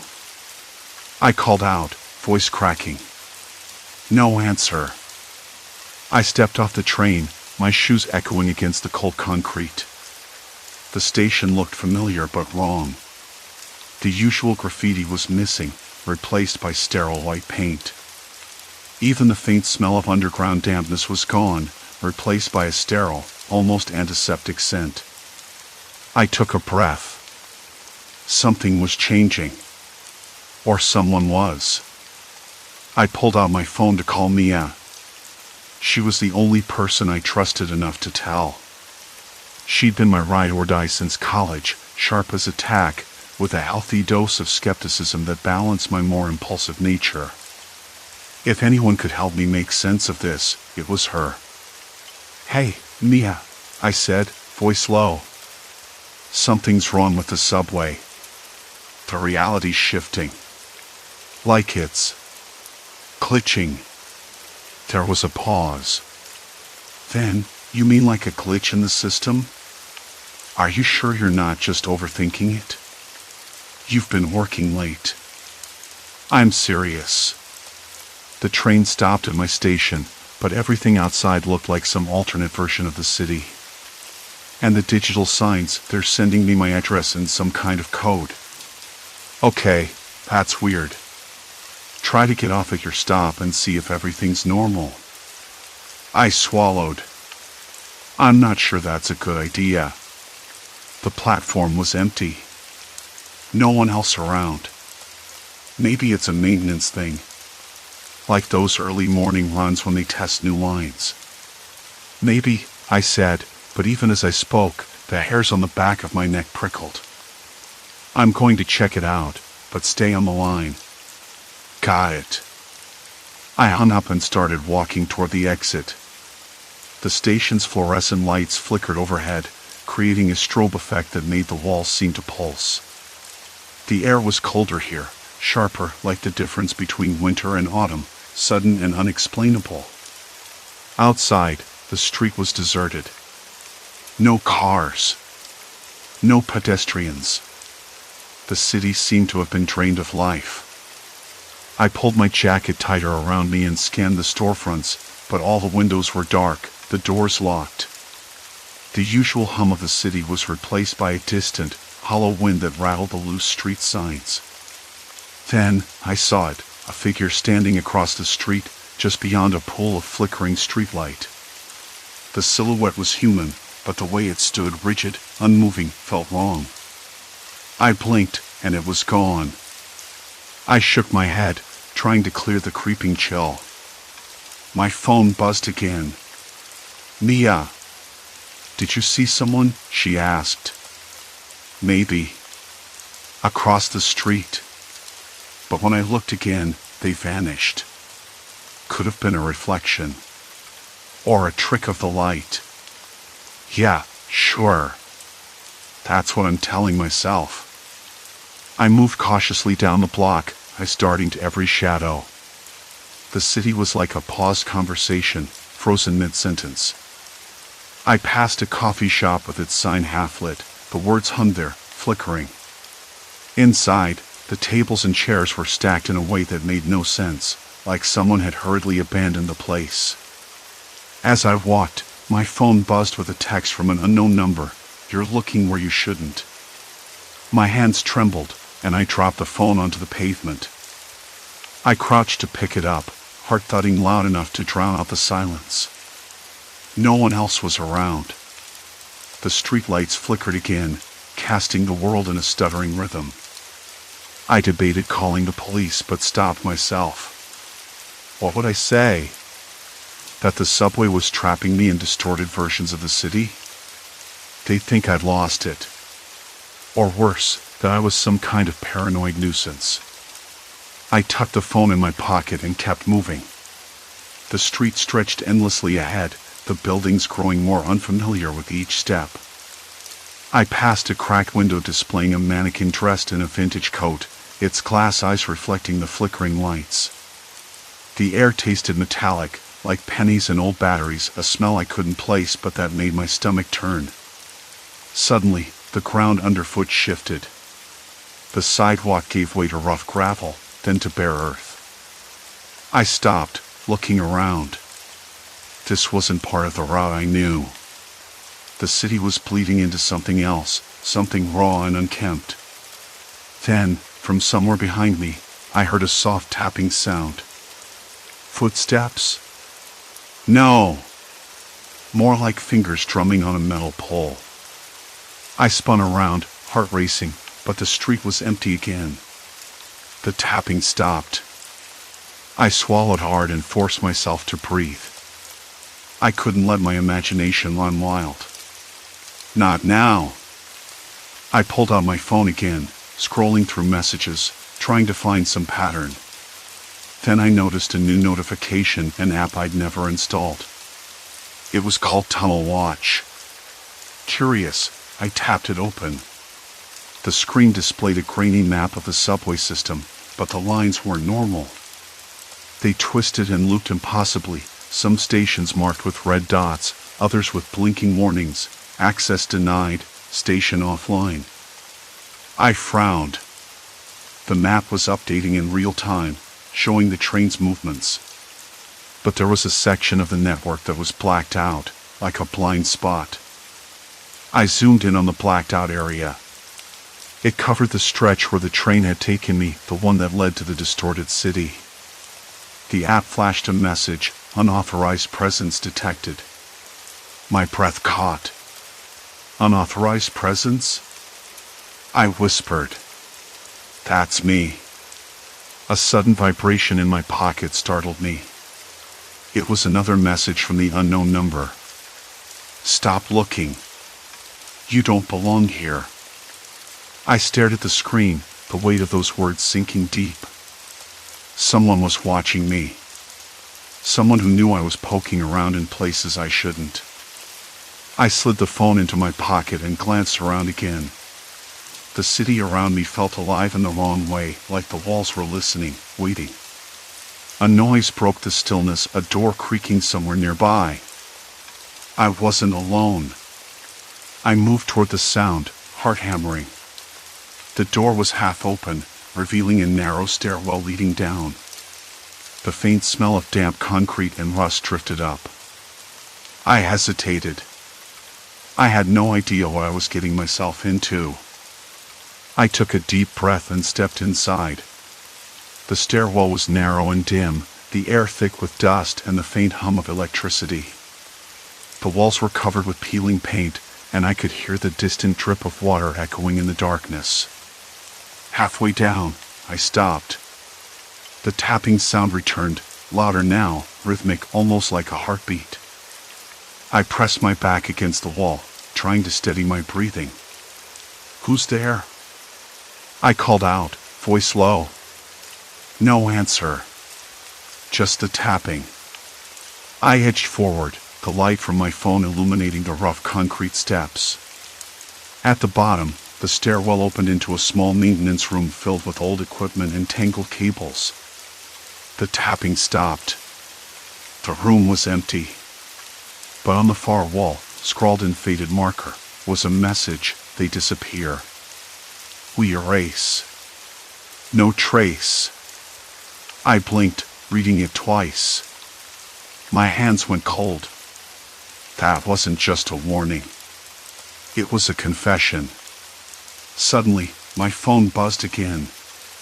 This time, the screen. The stairwell yawned before me like a wound in the city's skin, cold and dark, smelling of wet plaster and old metal. My hands trembled as I gripped the railing, rough and sticky with grime. The further down I went, the more the noise of the street faded, swallowed by the thick silence. No hum from the trains above. No distant chatter. Just the steady drip of water somewhere deeper in the tunnel. I swallowed hard and forced myself to go on. The door had to lead somewhere. Someone had to be behind that unauthorized presence warning on my phone. If I didn't find out who, I'd be trapped in this creeping nightmare forever. Halfway down, my phone buzzed again. I yanked it out, heart slamming against my ribs. The screen glowed with a new message: turn back now or disappear. Disappear. The word echoed in my mind like a threat, but also a promise. I slid the phone into my pocket and forced a laugh. Disappear, I whispered. Yeah, right. But something inside me was already slipping away, the part that believed I could just walk away from this. The city, the shifting tunnels, the vanishing faces, it wasn't random or accidental. Someone was behind it. Someone with enough control to bend reality just enough to erase people. I reached the bottom and found myself facing a narrow corridor, the walls stained with old graffiti and peeling paint. The air felt thicker here, heavier, like I was breathing through a wet cloth. I stepped forward, each footfall swallowed by the damp concrete. My ears caught a faint tapping sound, rhythmic, deliberate. Someone was ahead. I paused. The light was dim, flickering overhead. Fluorescent tubes buzzed and hummed, struggling to stay alive. I noticed a faint smell of something else: coffee? Cigarette smoke? The scent felt out of place, like a ghost clinging to the stale air. Hello? I called, voice low. The tapping stopped. Silence. Complete silence. Then a door at the far end creaked open. A figure stepped out, but the hallway light caught only the edge of their face. Sharp eyes. Pale skin. A thin smile that didn't reach those eyes. You shouldn't be here, the voice said, calm, almost bored. I swallowed. Neither should you, I replied, trying to keep my voice steady. Who are you? The figure shifted, stepping closer. Someone who keeps the city from breaking apart. Their smile widened. You don't belong in the tunnels beneath the tunnels. Not yet. Not yet. I echoed. My skin prickled. What does that mean? The figure's eyes flicked to something behind me, a shadow moving in the darkness. They glanced back at me, expression unreadable. You're on a path with no return. Once you cross this line, the city won't let you go. I wanted to ask what line, but before I could, the figure turned and disappeared back into the shadows. The tapping resumed, louder now, echoing like a heartbeat. I stood frozen, the weight of those words sinking deep. I had crossed a line. There was no going back. My phone buzzed again. Another message, we see you. There is no escape. Cold sweat prickled along my neck. The wall seemed to close in, the corridor stretching impossibly long ahead. I realized then that the city wasn't just shifting, it was trapping me. I had to find a way out. But somewhere in the back of my mind, a darker thought settled. What if I wasn't just trapped by the tunnels? What if I was trapped because someone wanted me gone? The tapping stopped. Silence returned. The city held its breath. I took a step forward. The next moment, a voice whispered, not from the figure, not from my phone, but from the very walls around me. Clear and sharp, like a warning etched into the bricks, the more you see, the less you remain. The words echoed in my skull, twisting my thoughts into knots. Was this a threat or a plea?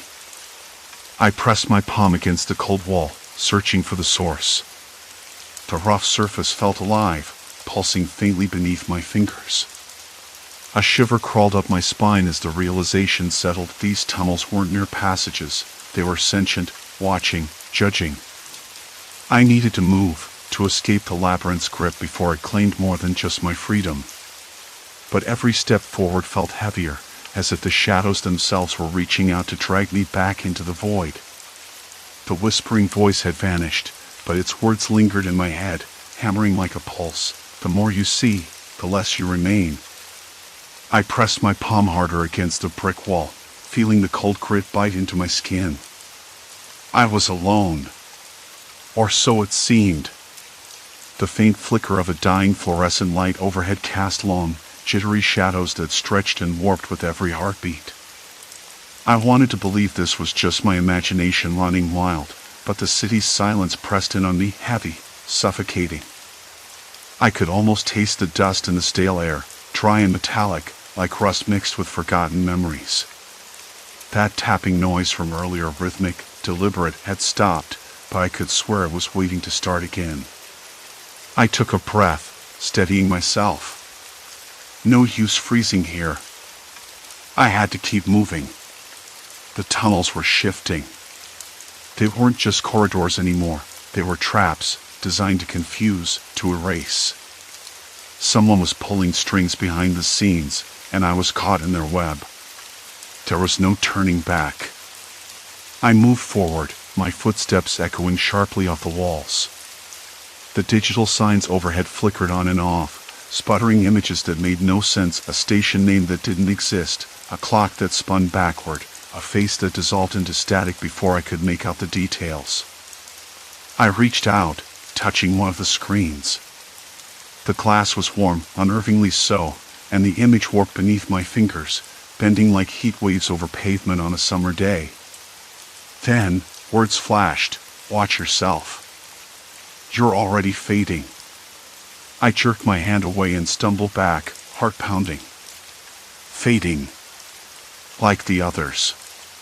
The missing faces. The thought clawed at me. Who were they? And why had they disappeared without a trace? I replayed every encounter, every person I tried to follow, but they were all gone now, erased from this city's fabric. Like ghosts that never existed. A sudden noise made me spin around. Footsteps. Soft but deliberate, coming from deeper in the tunnel. I froze, straining to listen. The sound stopped. Silence. Complete silence. "Hello?" I called out, voice cracking. "Is someone there?" No answer. Just the faint hum of the lights and the distant, muffled rumble of a train passing above ground. But something was wrong. The train sounded off. Slower, dragging, as if struggling to move. The rumble didn't fade. It grew louder, closer, but from the wrong direction. I swallowed hard and edged forward, heart thrumming like a warning drum. I had to find out who or what was behind this. The city was changing, folding in on itself, and whoever controlled these tunnels was playing a dangerous game. The passage opened into a small chamber, the walls lined with old-fashioned tiles cracked and stained. A single bench rested against one side, and I spotted a figure sitting there, hunched over, hands clasped tightly. The person didn't move when I stepped closer. The air smelled faintly of sweat and something else, something sharp and antiseptic. "Hey," I said, voice softer this time. "Are you okay?" The figure looked up slowly. A man. Mid-30s, with dark circles under his eyes and a face drawn tight with exhaustion. His gaze was hollow, distant. "You shouldn't be here," he whispered, voice rough and urgent. "They watch everything." "Who?" "Who's watching?" I asked, crouching down to meet his eyes. He shook his head, like he was trying to shake off a nightmare. Then he blinked rapidly and whispered, "They erase. They erase the ones who look too close." I swallowed hard, trying to keep my breathing steady. "Who are they?" "What do you mean?" The man's lips trembled. "The ones who control the tunnels. The ones who keep the city's secrets. They don't want witnesses. You're already marked." I blinked. Marked. The word settled over me, cold and heavy. "I don't understand." His hand shot out, gripping my wrist with surprising strength. "Listen, you have to leave. Go back before it's too late. Before you disappear like the others." I yanked my arm free, stepping back. "I can't just leave. I need to know what's happening." The man's eyes flashed with something close to desperation. "Then you're already lost." Suddenly, the lights flickered violently, plunging the chamber into near darkness. A low metallic scraping filled the air, like nails dragged across a blackboard. I stumbled backward, panic rising in my throat. "Go!" the man hissed, standing abruptly. "Run while you still can." I hesitated, torn between fleeing and pressing him for answers. But the scraping grew louder, closer. Something was coming. Something not human, but no less dangerous. I sprinted out of the chamber, adrenaline sharpening every sense. The walls seemed to close in, the air thickening with dust and dread. The digital signs overhead blinked frantically, flashing messages I couldn't decipher. Faces that weren't faces stared back at me, distorted, melting into static. I didn't stop running. Behind me, the scraping turned into a low, guttural growl that echoed through the tunnels. My lungs burned. My legs ached. But I had to keep moving. Every step felt like a fight against sinking sand. Then, the corridor split. Two paths. Left or right. My mind screamed for logic, but this place defied it. I glanced down both tunnels. One was darker, narrower, the other brighter but filled with the distant, unsettling murmur of voices. Voices. Faint, but unmistakable. I barely recognized the words, but they carried an edge of menace. You shouldn't have come. We're watching. Fade away. The walls themselves seemed to pulse with those words. I swallowed hard. There was no safe choice here. I chose right.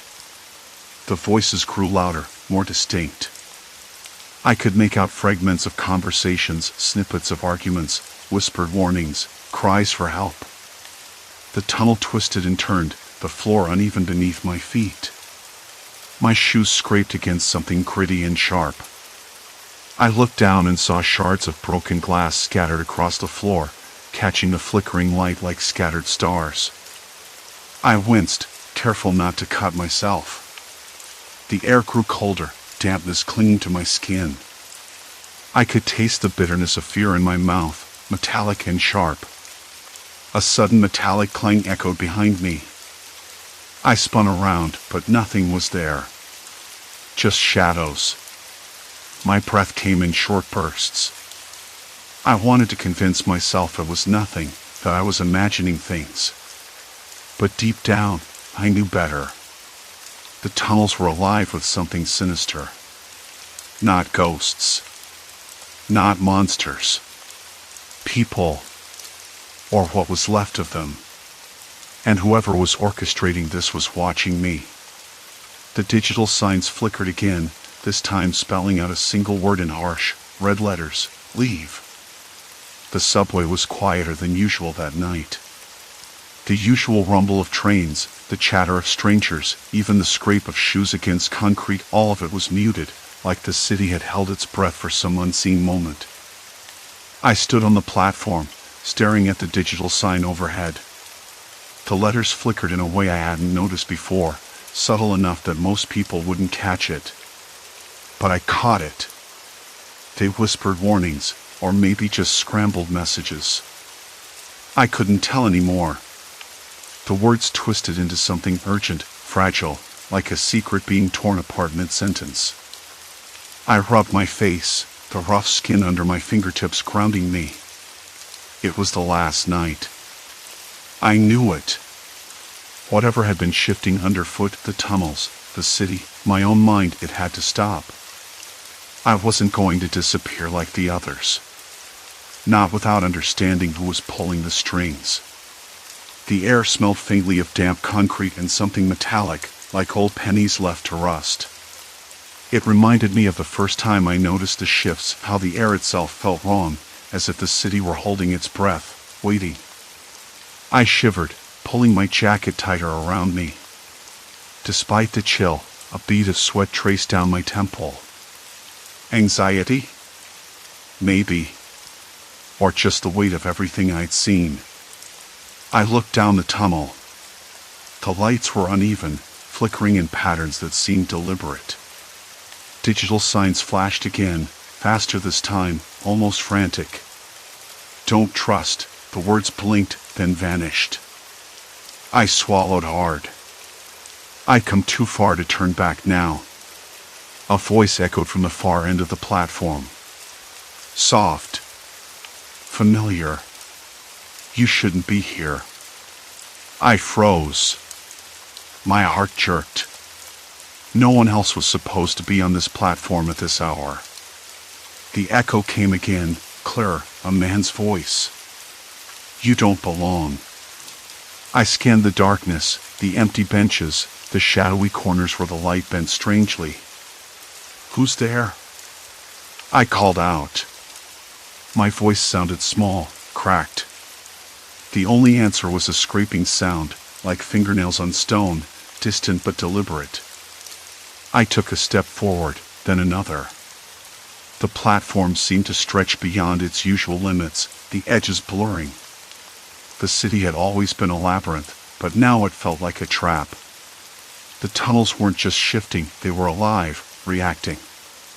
I could almost feel the pulse beneath my feet. I thought of the missing passengers, the ones who vanished without a trace, swallowed whole by the city's underbelly. I'd followed their footsteps, their last known movements, peeling back layers of distortion and lies. And now I was closer than I'd ever been.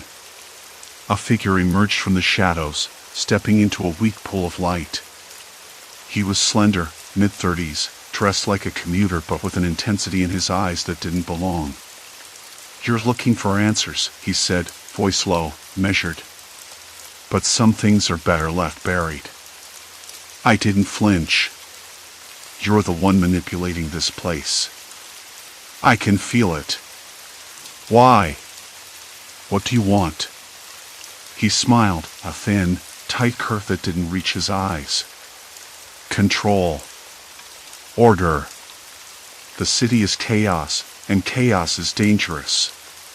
People just get in the way." He gestured around vaguely, as if the tunnels themselves were his domain. "I'm keeping the city clean." My stomach nodded. This wasn't some supernatural force. It was human. Someone with a plan, a purpose so warped it twisted the very fabric of the subway. The missing weren't victims of some ghost story, they were casualties of a man who saw them as obstacles. I stepped closer, voice quieter but steadier. "You can't keep erasing people. It doesn't work. It never will." He laughed, a sound without warmth. "You think you understand? You don't. The tunnels respond to me because I understand the city's pulse. I'm the only one who can keep it alive." A sudden noise distracted me, a faint humming, mechanical and cold. The lights flickered violently. The platform trembled beneath my feet, a warning or a threat, I couldn't tell. My hands trembled, fingers curling into fists. I took a breath. Calm. Focus. I had to find a way out of this maze. "You're wrong," I said, voice breaking through the tension. "The city belongs to everyone. Not just you." He stepped back, eyes narrowing, but there was a flicker of doubt there. "You don't even know what you're fighting." "I know enough," I said. "Enough to stop this." For a moment, the platform was silent except for the distant screech of a train arriving. The man's face tightened, then he turned and disappeared into the tunnel's depths.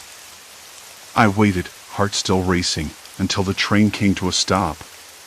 The doors slid open with a hiss. I climbed aboard, feeling the carriage tremble as it pulled away from the station.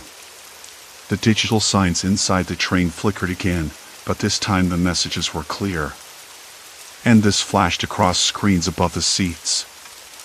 I looked around at the few passengers, faces blurred, indistinct, but real enough. No whispers. No vanishing. For the first time in weeks, the subway felt normal. When I stepped off at my stop, the city was quiet but alive. The usual hum of life pulsed through the streets, the distant siren, the murmur of voices from open windows, the smell of rain on asphalt. The reality tunnels hadn't shifted. At least, not today. I walked home slowly, savoring the night air. The weight that had pressed on my chest was lifting, replaced by a cautious hope. I didn't know if the man was gone for good, or if the tunnels would shift again. But I had taken back some control. I had fought to reclaim the city from the distortions, from the erasure. At my apartment door, I paused, fingers lingering on the cool metal handle. The silence behind it was comforting, real. I thought about the people who had vanished, about the city's hidden fractures, about the fragile line between order and chaos. I thought about how close I'd come to being erased myself and how much it had changed me. Inside, I sank into my chair by the window, the city lights blinking in the distance like stars. The subway rumbled faintly beneath the streets, steady and predictable for once. I closed my eyes and let the quiet wash over me. Some nights, the city still whispered. But now, I was listening on my own terms. Story 6, Vanished Hours, The Missing Night Mystery. I woke up to the sound of rain tapping against my window. I usually woke up with a clear sense of the night before, but today was different. My mind felt scrambled, like a puzzle missing a few pieces. I glanced at the clock on my bedside table, 7:43. I must have gotten up hours ago, but I couldn't remember doing any of it. No vivid dreams, no restless tossing, just a blank space where the night should have been. I swung my legs over the side of the bed, feet touching the cold wooden floor. The room smelled faintly of old paper and the faintest trace of coffee from the mug I'd left on the desk yesterday. It was still half full, stale now, but the bitter scent was oddly reassuring. I rubbed my temples, trying to shake the fog. I had work today, at the little bookstore downtown, the one with the creaky floorboards and the dusty smell of forgotten stories. My routine was rigid. Wake up, shower, coffee, then the bus to work. Except now, something felt off. I could almost hear the silence in the gaps of my memory, like a ticking clock with missing hands. I shuffled to the bathroom, the tiles cold under my bare feet. The mirror was streaked with water spots, caught the dull light from the hallway. I stared at my reflection. The face was familiar, but the eyes looked tired in a way they never did before. Dark circles, maybe, or just shadows that stretched longer today. I blinked hard, trying to clear the weird disassociation. I splashed cold water on my face. The sharp shock brought a brief clarity, but as I stared again, the reflection almost seemed to twitch, like the corner of my mouth lifted for a second, then settled back. My breath caught. I shook my head. I was imagining things. On my way to the kitchen, I noticed the front door was slightly ajar. That was strange. I was sure I'd locked it last night. My hands trembled a bit as I pushed it closed, the latch clicking into place with a dull, final sound. The hallway was quiet except for the faint hum of the radiator. The air smelled faintly of mildew, probably from the old building's pipes. I brewed a fresh cup of coffee, the rich aroma filling the small room. I sat by the window, watching the wet streets gleam under the low-hanging clouds. People passed by with umbrellas, their footsteps muffled by the rain. The city felt subdued, like it was holding its breath. My phone buzzed on the counter. A message from my manager. "Can you cover the late shift tonight?" Something came up. I frowned. I hated late shifts. They shredded the little sleep I had left and made the mornings worse. But I didn't want to say no. So I typed back, "Sure, I can do that." I tried to focus on the day ahead, but the nagging sensation lingered like a shadow just out of sight. I couldn't shake the feeling that something wasn't right. Later, at work, the bookstore was exactly as I remembered, the scent of ink and old paper, shelves lined with well-thumbed novels and forgotten poetry collections. The soft creak of the wooden floor beneath my feet was oddly comforting. I ran my hand along that dusty spine, the texture rough and reassuringly real. Still, every time I looked at the clock, I felt the same dissonance, the hours slipping away, but nothing to anchor them. I caught myself staring out the window more than usual, watching the streetlights flicker on as dusk settled. The city's usual hum felt muted, as if the world was sinking into itself. On my break, I checked the security camera feed on the manager's tablet, an old habit, just to make sure nothing was amiss. The grainy black and white images showed the shop's entrance, the quiet street beyond, and the occasional passerby. Nothing unusual, until the camera angle shifted to the alley beside the building. There. A shadow moved. Not like a person walking, but sliding, dragging. It was hard to tell from the poor resolution, but it looked like someone was pulling another figure toward the dark end of the alley. I blinked, leaned closer. The second figure was me. My breath hitched. I frowned, rubbing my eyes. That couldn't be right. I rewound the footage and watched again. There it was, the indistinct shadowy figure tugging at me, my body limp and unresisting. The timestamp showed it was from just last night, during the hours I couldn't account for.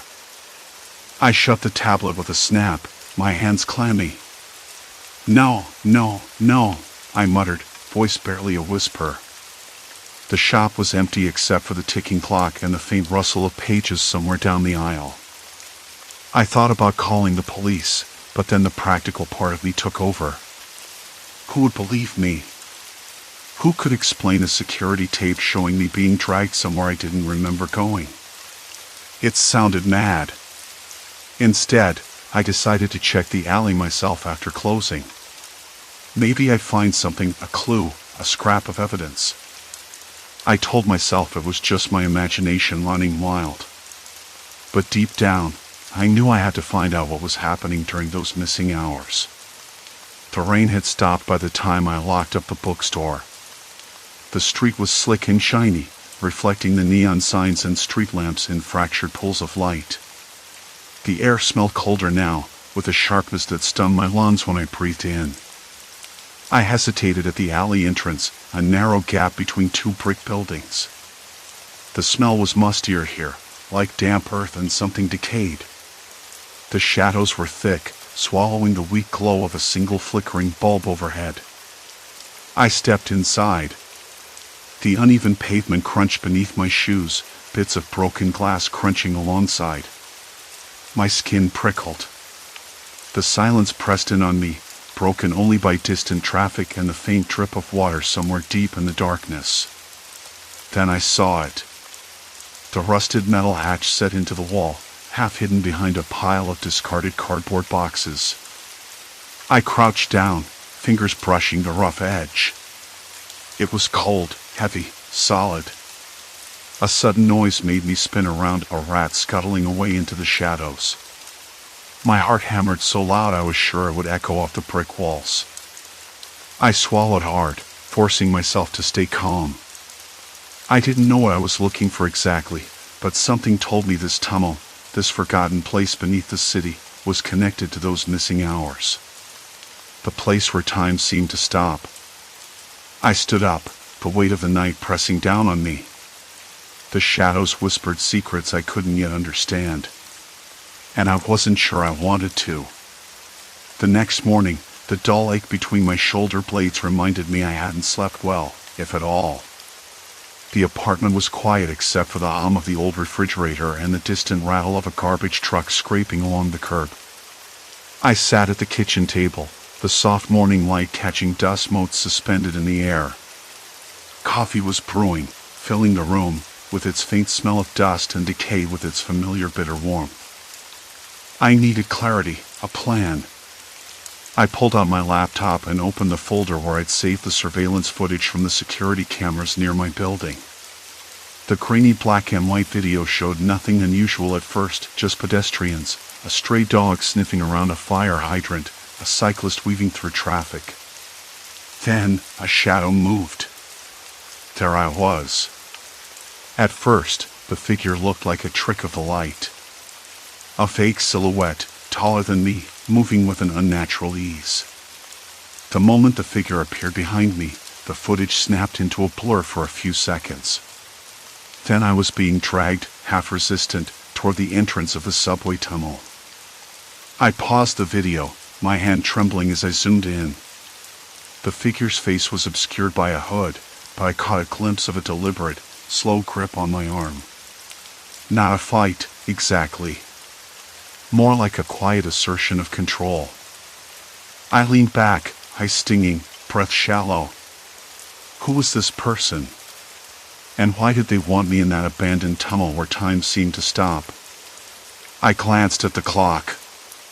I'd lost nearly 4 hours last night, the same 4 I couldn't recall from the previous mornings. The gaps in my memory weren't just random now, they were intentional, orchestrated. I was the target of something or someone. My phone buzzed. A message from Mia, my closest friend since college. She usually didn't check in this early. Hey, you okay? You look terrible in that video. What's going on?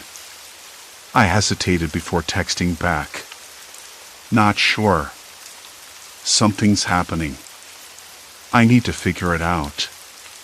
She replied almost immediately. Want me to swing by? We can talk. I welcomed the idea of company. The isolation was starting to feel like a trap.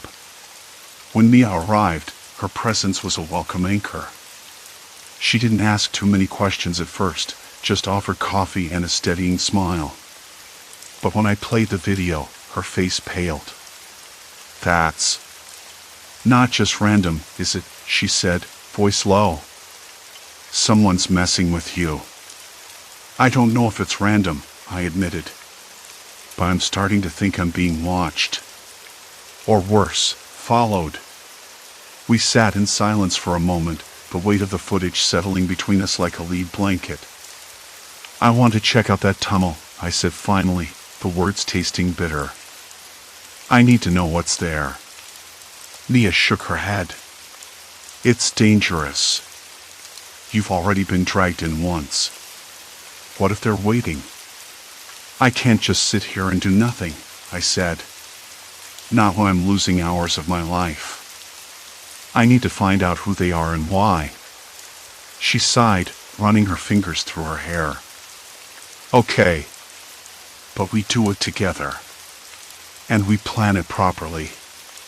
We spent the next few hours gathering information. I scrolled through old news articles about the subway line, reports of occasional trespassing, a few arrests, but nothing that explained the shadowy figure or the strange sense of time distortion I'd experienced. Nia made calls to friends who worked in the city's transit department, trying to find out if maintenance crews had been in the tunnels recently.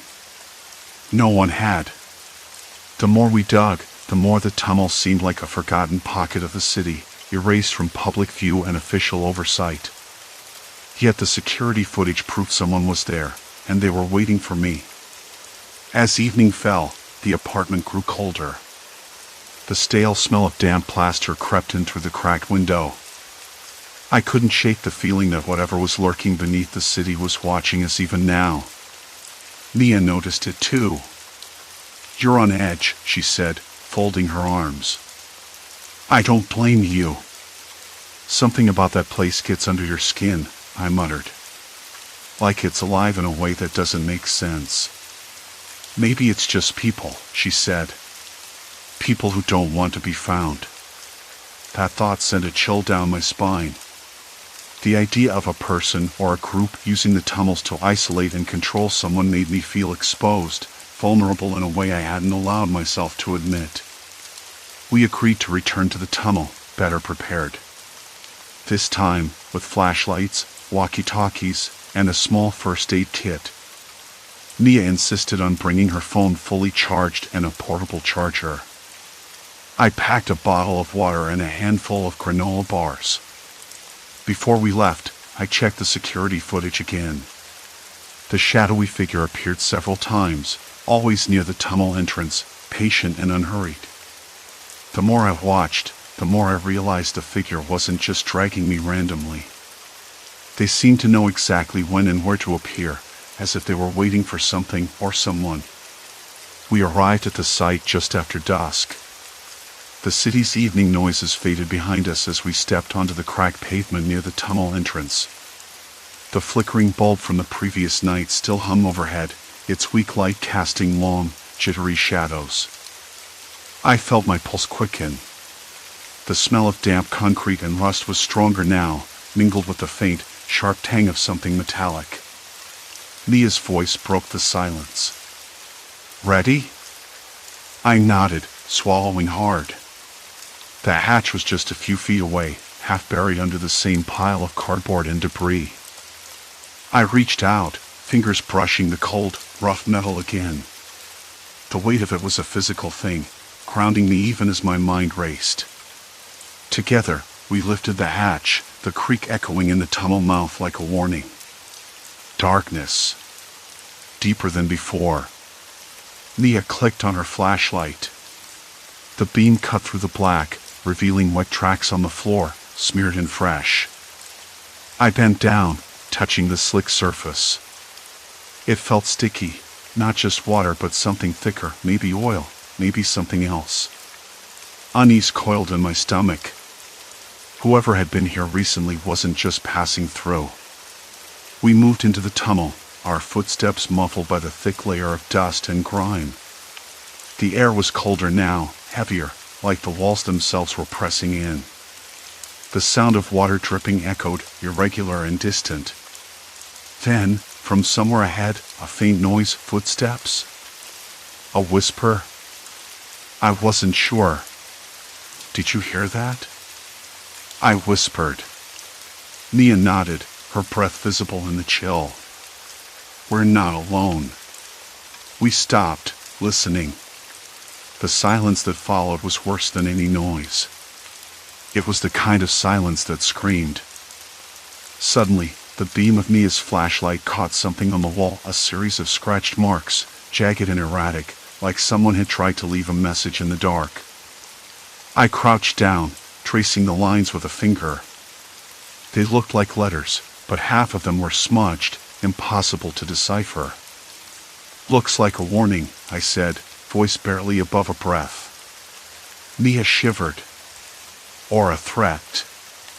We exchanged a look, the gravity of the situation settling in like a stone in my gut.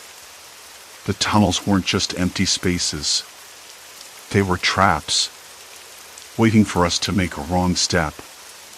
Before I could say anything else, a sudden flash of movement darted just beyond the reach of our lights, a shadow slipping between pillars, disappearing deeper into the black. My hands clenched into fists. I wanted to call out, to chase, but something held me back. The cold, the silence, the weight of unknown eyes watching. We need to get out, Mia said firmly, pulling me back. I nodded, heart pounding, every nerve screaming. We retraced our steps quickly, the oppressive darkness closing in behind us like a living thing. When we finally emerged into the night air, the city felt impossibly loud, harsh even. The distant blare of sirens, the rumble. We stood frozen beneath the flickering light, the stale air wrapping around us like a wet blanket.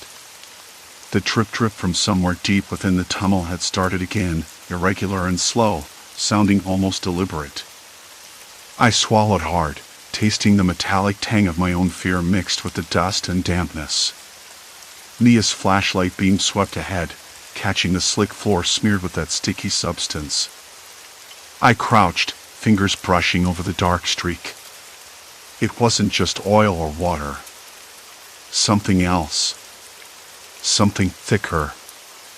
I wanted to say blood, but the smell didn't match. There was no coppery sharpness in the air, cold and heavy with silence. Instead, it smelled faintly of decay and rust, like the tunnel itself was rotting from the inside out. We should keep moving, Mia whispered, voice barely more than breath. Her words sounded reasonable, but my legs wouldn't cooperate. Instead, I found myself staring down the tunnel, into a blackness that felt like a mouth ready to swallow us whole. How had I ended up here again? I thought back to the footage I'd watched earlier, the shadowy figure dragging me into this exact spot, the way the air had stillness like a pause button pressed on the world. That footage haunted me. I replayed it over and over, frame by frame, searching for clues. The figure was always just out of clear sight, a silhouette with no features, pulling me by the arm. But this time, standing here, I realized something I hadn't before. Those hours I lost weren't just gaps in memory. They were moments where I was taken somewhere else entirely, somewhere with a different set of rules. I glanced at Mia. Her face was pale, eyes sharp with alertness. She tapped her phone, switching to the flashlight app, adjusting the brightness. We're past the entrance now, she said. The tunnel goes on for miles, but the maps show a dead end somewhere around here. I nodded, trying to steady my breathing. Do you think whoever's here is waiting for us? She hesitated. Maybe. Or maybe they want us to find them. The idea made my skin crawl. What kind of person, no, what kind of thing wanted to be found in a place like this? My mind tried to piece it together, but the fragments refused to align. I felt like I was chasing shadows within shadows. A sudden noise cut through the silence, a low scraping, like something being dragged over concrete. We froze, eyes locked. The sound was too deliberate to be an accident. "Did you hear that?" I whispered. Mia nodded, flashlight beam darting left and right. The beam caught on a faint outline, a figure crouched near the far wall. It moved with slow, unnatural grace, too steady for a stray animal, too deliberate for a random passerby. "Hey!" Mia called out, voice steady but firm. "We're not here to cause trouble." The figure didn't respond. Instead, it stood, stepping into the light just enough to catch a glimpse. A man. Thin, maybe late 30s, with hollow eyes that darted nervously between us and the dark passage behind him. His clothes were dirty, stained, and torn in places. "Who are you?" I asked, voice cracking despite myself. He didn't answer. Instead, he lifted a hand, palm out, as if signaling for us to stop. His eyes flicked down to the wet floor, then back at us. "You don't belong here," he said, voice low and ragged. "We don't want any trouble," Mia said, taking a cautious step forward. "We're just trying to understand what's going on." He laughed, a dry, humorless sound that echoed oddly in the tunnel. "Understanding? You think there's anything to understand down here?" I felt a shiver run through me, the cold biting deeper now. "What do you mean?" He glanced back toward the darker tunnel, then at us again. "This place. It's a trap. People come in, looking for answers. It grabs them. Holds them. Time," he shook his head, eyes wild now, "it stops. Or worse, it goes backward. Forward. You lose yourself." Mia frowned. "That doesn't make any sense." I wanted to agree, but the way he said it, the look on his face, told me he meant every word. "What's your name?" I asked. "Call me Sam," he said, his voice suddenly weary. "Sam, why are you here?" I pressed. He hesitated, then sighed, shoulders slumping. "Because I'm stuck. Like you soon will be. You can't just walk away from this place once you step in." The weight of his words settled over me like a stone.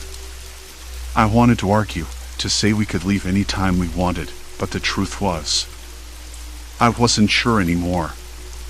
Mia's phone vibrated sharply in her hand. She glanced down, then back at me. "It's from your place." The security system alerted me again. Someone's messing with the cameras. My stomach dropped. "Show me." She tapped the screen, pulling up the live feed. The grainy black and white image showed my apartment hallway. At first, nothing seemed out of place. Then the figure appeared, same shadowy shape from the footage, sliding past the camera with unnatural speed. It paused, turned its head toward the lens, and I swear I saw it smile. "No," I whispered, backing away from the phone. "They're inside. Watching." Sam's eyes darkened. "You're already too deep. They don't just want to drag you here. They want to own your time, your mind." "Who?" "What?" I demanded, heart hammering. He shook his head, stepping closer. "People. Or what's left of them. They've been here before, caught in the same trap, and now they're hunting for more." Mia's flashlight flickered, then died. Shadows clung to the corners of the room as dawn struggled to break through the heavy, oppressive silence. A breath caught in my throat. I fumbled for my phone, but the screen was dead too. "Great," Mia muttered, voice tight. No signal, no light. Silence. Complete silence. Then, from the blackness ahead, came a slow, deliberate tapping. Tap. Tap. Tap. No footsteps. Not really. Just tapping. Like a countdown. I swallowed again, muscles tense, mind racing. If I moved, would the tapping stop or get louder?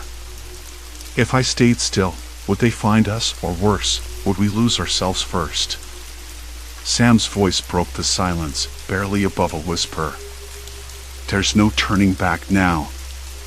I blinked, heart pounding so hard I could feel it in my throat. The tunnel seemed to shift around us, the air thickening like a curtain closing. We have to keep moving, I said, voice steadier than I felt. Mia nodded, pulling out her lighter and flicking the tiny flame to life. It offered a fragile glow, nothing compared to the flashlight. One step, then another. The tapping followed. Closer, closer, and then the ground beneath me shifted. A sudden slip. My hand shot out, scraping against rough plaster. I caught myself, breath caught in my chest. We're not alone, I said, voice trembling. Mia's lighter flickered again, then went out. Darkness. Total darkness. I could hear breathing now. Not mine. Not Mia's. Something was here. Waiting. Watching. And time was no longer on my side. The instant the flashlight died, the room, with its faint smell of dust and decay, plunged into a heavy blackness that felt like it was pressing down on my chest. Mia cursed under her breath. I fumbled in my belt for my phone, but the screen was useless in this far corner of the building. No signal, no light, just a dead glow. Sam's breathing was harsh beside me, shallow and rapid. The silence was fractured only by the distant hum of the city, muffled through cracked windows and thick walls. We can't stay here, he said, voice low, urgent. They know we're watching now. They're not going to wait. His gaze swept the room, sharp and restless. I nodded, swallowing hard. The shadow, the thing I'd seen in the footage, the one that slipped past the cameras and smiled like it knew me, was no longer just a ghost in grainy pixels. It was real, and it was close. Mia fumbled in her backpack and pulled out a small LED keychain light, flicking it on. It cast a weak circle of yellowish light on the peeling plaster walls and the cracked linoleum floor.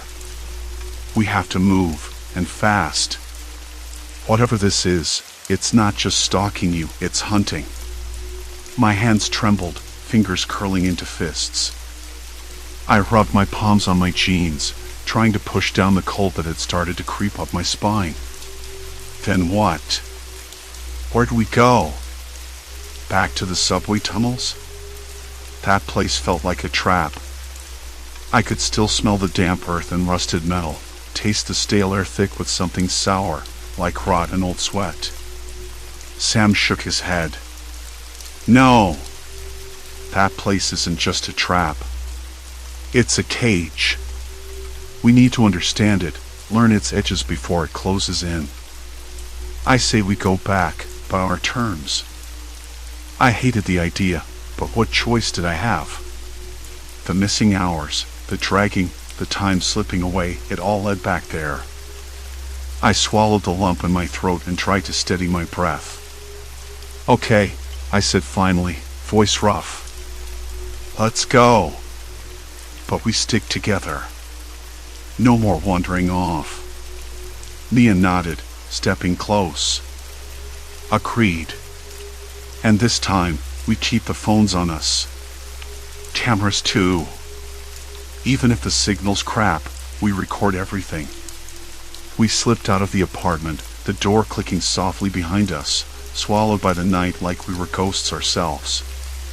The street was quiet, the kind of quiet that makes you listen too hard. A dog barked somewhere far off, sharp and lonely. The air was colder now, sharper, filled with that unmistakable urban tank garbage, exhaust, wet concrete. I pulled my jacket tighter, the fabric rough against my skin. The subway entrance yawned ahead, a dark mouth edged in flickering neon that buzzed in and out like a heartbeat. The steps were slick with grime, and the echo of our footsteps sounded hollow, as if swallowed by the tunnel itself. I kept my eyes fixed on the shadows just beyond the reach of our lights. I wanted to tell myself it was just paranoia, but the hairs on my arms stood up like tiny sentinels warning me to run. "Do you think they're here?" Mia whispered, voice barely audible. "Maybe," Sam replied, scanning the dark. "Or maybe they want us to think they are." We descended, step by step, into the cold belly of the city's forgotten veins. The air shifted, growing thicker, with a faint metallic tang, like blood or rusted iron. I swallowed, tasting it on my tongue. The tunnel stretched ahead, a long, narrow corridor of crumbling bricks and peeling paint. The smell of damp plaster, mold, and something else, something sharp and acidic, clung to the air. It was suffocating. My chest tightened. I tried to keep track of time, but the minutes lost shape, folding into one another. The deeper we went, the heavier everything felt. Sound warped. Our voices bounced back distorted, like echoes trapped in a cave. The flashlight beams danced, slicing through the black to reveal twisted graffiti and broken tiles. Then, without warning, the air shifted. A cold pulse, like a sudden drop in pressure. I froze, the light trembling in my hand. Sam and Mia were silent too, their breaths shallow and fast. Something moved. I caught it from the corner of my eye, a shadow slipping behind a pillar, a flicker of movement that didn't belong. The hairs on my neck prickled. My heart slammed in my chest, loud enough it seemed to fill the tunnel. "Stop," I hissed. "Did you see that?" Mia nodded, shining her light toward the shape. The beam caught a flash of fabric, dark and quick, vanishing into a side corridor. "Stay close," Sam said, stepping forward carefully. I followed, pulse hammering against my ribs like a trapped animal. The tunnel narrowed here, the walls closing in, dripping moisture staining the bricks. The smell was stronger, sour, like sweat and something metallic. We turned a corner and stopped dead. There, etched crudely into the wall, were words scratched deep into the plaster. "Time keeps and no promises. You're next." I swallowed hard, the taste of bile rising. The message wasn't new, but now it felt like a warning carved by someone desperate or cruel. "We're not alone down here," Mia whispered, voice trembling. "Who else would be? What do they want?" I asked, eyes darting. Sam shook his head, voice tight. "I don't know. But whoever it is, they've been watching you for a long time." The morning light slanted through my window, dust motes drifting lazily in the air, and I woke with the usual gnawing sensation, the hours I'd lost, slipping like water through clenched fists. I sat up slowly, feeling the weight of exhaustion that never truly left me, like some invisible pendulum swinging just out of reach. My hands trembled as I reached for the laptop on the bedside table, my fingers brushing against the cold metal. The security footage was still there, waiting, a thread I had to follow. I pressed play. The screen flickered to life, the grainy black and white image of the subway entrance filling the frame. It was the same scene I'd watched every day for a week now, the shadowy figure emerging from the darkness and pulling me toward the abandoned tunnel. But today, I noticed something new, a second figure, barely visible, lurking just beyond the entrance, watching. I rewound and paused, squinting at the grain. The figure was smaller, crouched low like a cat stalking prey. A chill ran down my spine. I leaned closer, the stale smell of the apartment mixing with the faint scent of cold coffee from the cup I'd left on the table last night. The buzzing hum of the fluorescent light overhead was the only sound, steady and unrelenting. I wanted to scream, to run, but my body stayed frozen, caught in the same trap as my memory. The missing hours. The shadowy figure. The tunnel where time seemed to stop. I had to confront it. I had to understand. Later that afternoon, I found myself standing at the entrance of the old subway station, the air thick with damp concrete and rust. The city's noise felt miles away, muffled by the heavy metal doors that groaned as I pushed them open. The scent of mildew and decay hit me like a wave, and I coughed, the sound echoing off the narrow walls. My heart hammered, but I forced myself forward, the beam of my flashlight cutting through the black. The tunnel stretched ahead, a yawning mouth swallowing all light and sound. I stepped inside, the ground uneven beneath my feet, littered with shards of glass and crumbled plaster. My breathing was loud, ragged, the only proof I was still here, still moving. I thought about turning back, about the safety of sunlight and the warmth of my apartment, but something deeper compelled me to press on.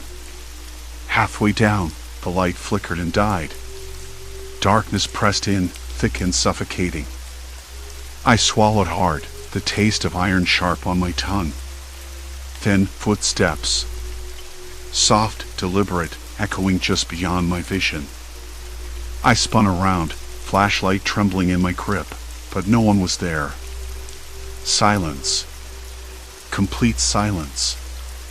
A cold sweat broke out on my forehead. My pulse thundered in my ears.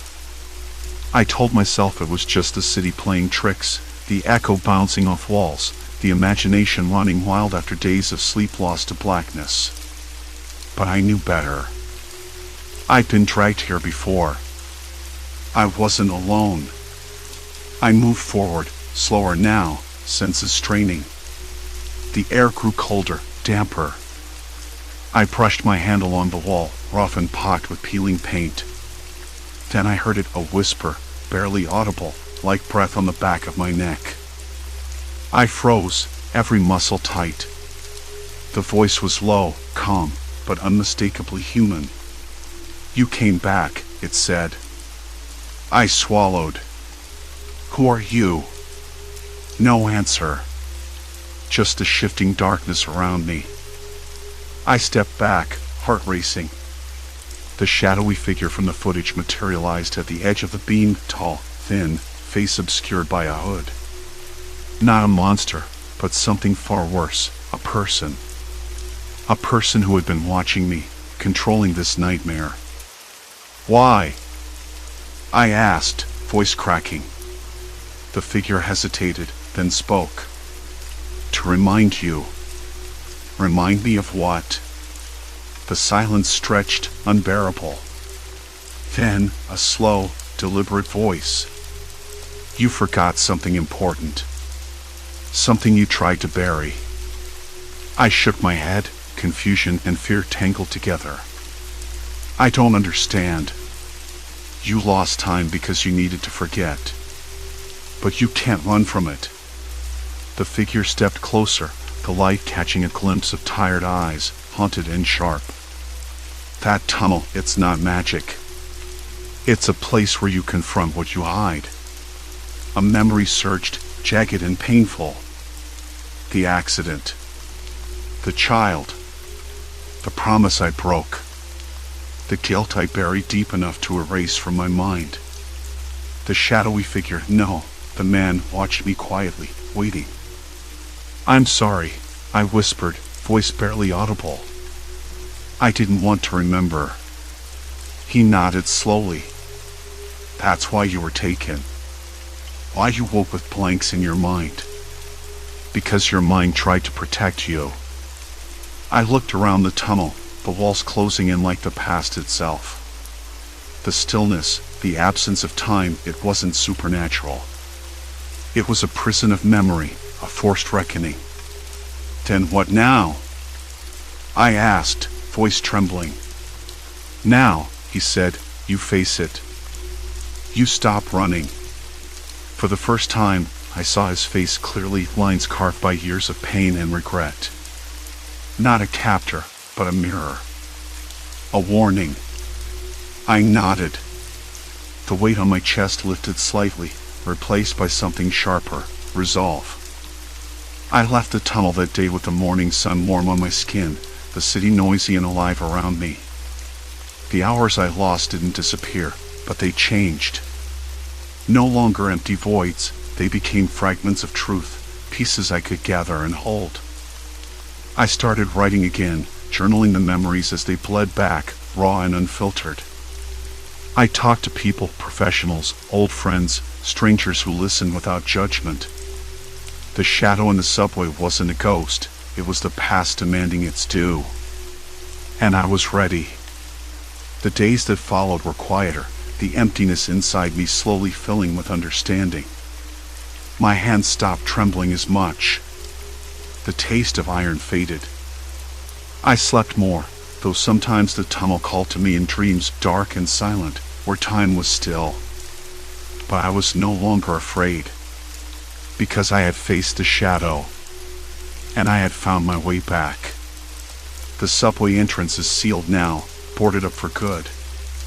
The city forgot it, like I had tried to forget myself. But I remember. Every morning, I wake whole even if the past still whispers at the edges. It's no longer a trap. It's a reminder that survival isn't about forgetting. It's about standing in the dark and choosing to move forward anyway. And that's what I did. The tunnel lies beneath the city's feet, silent and still, a place where the lost go to find themselves. I'm not lost anymore.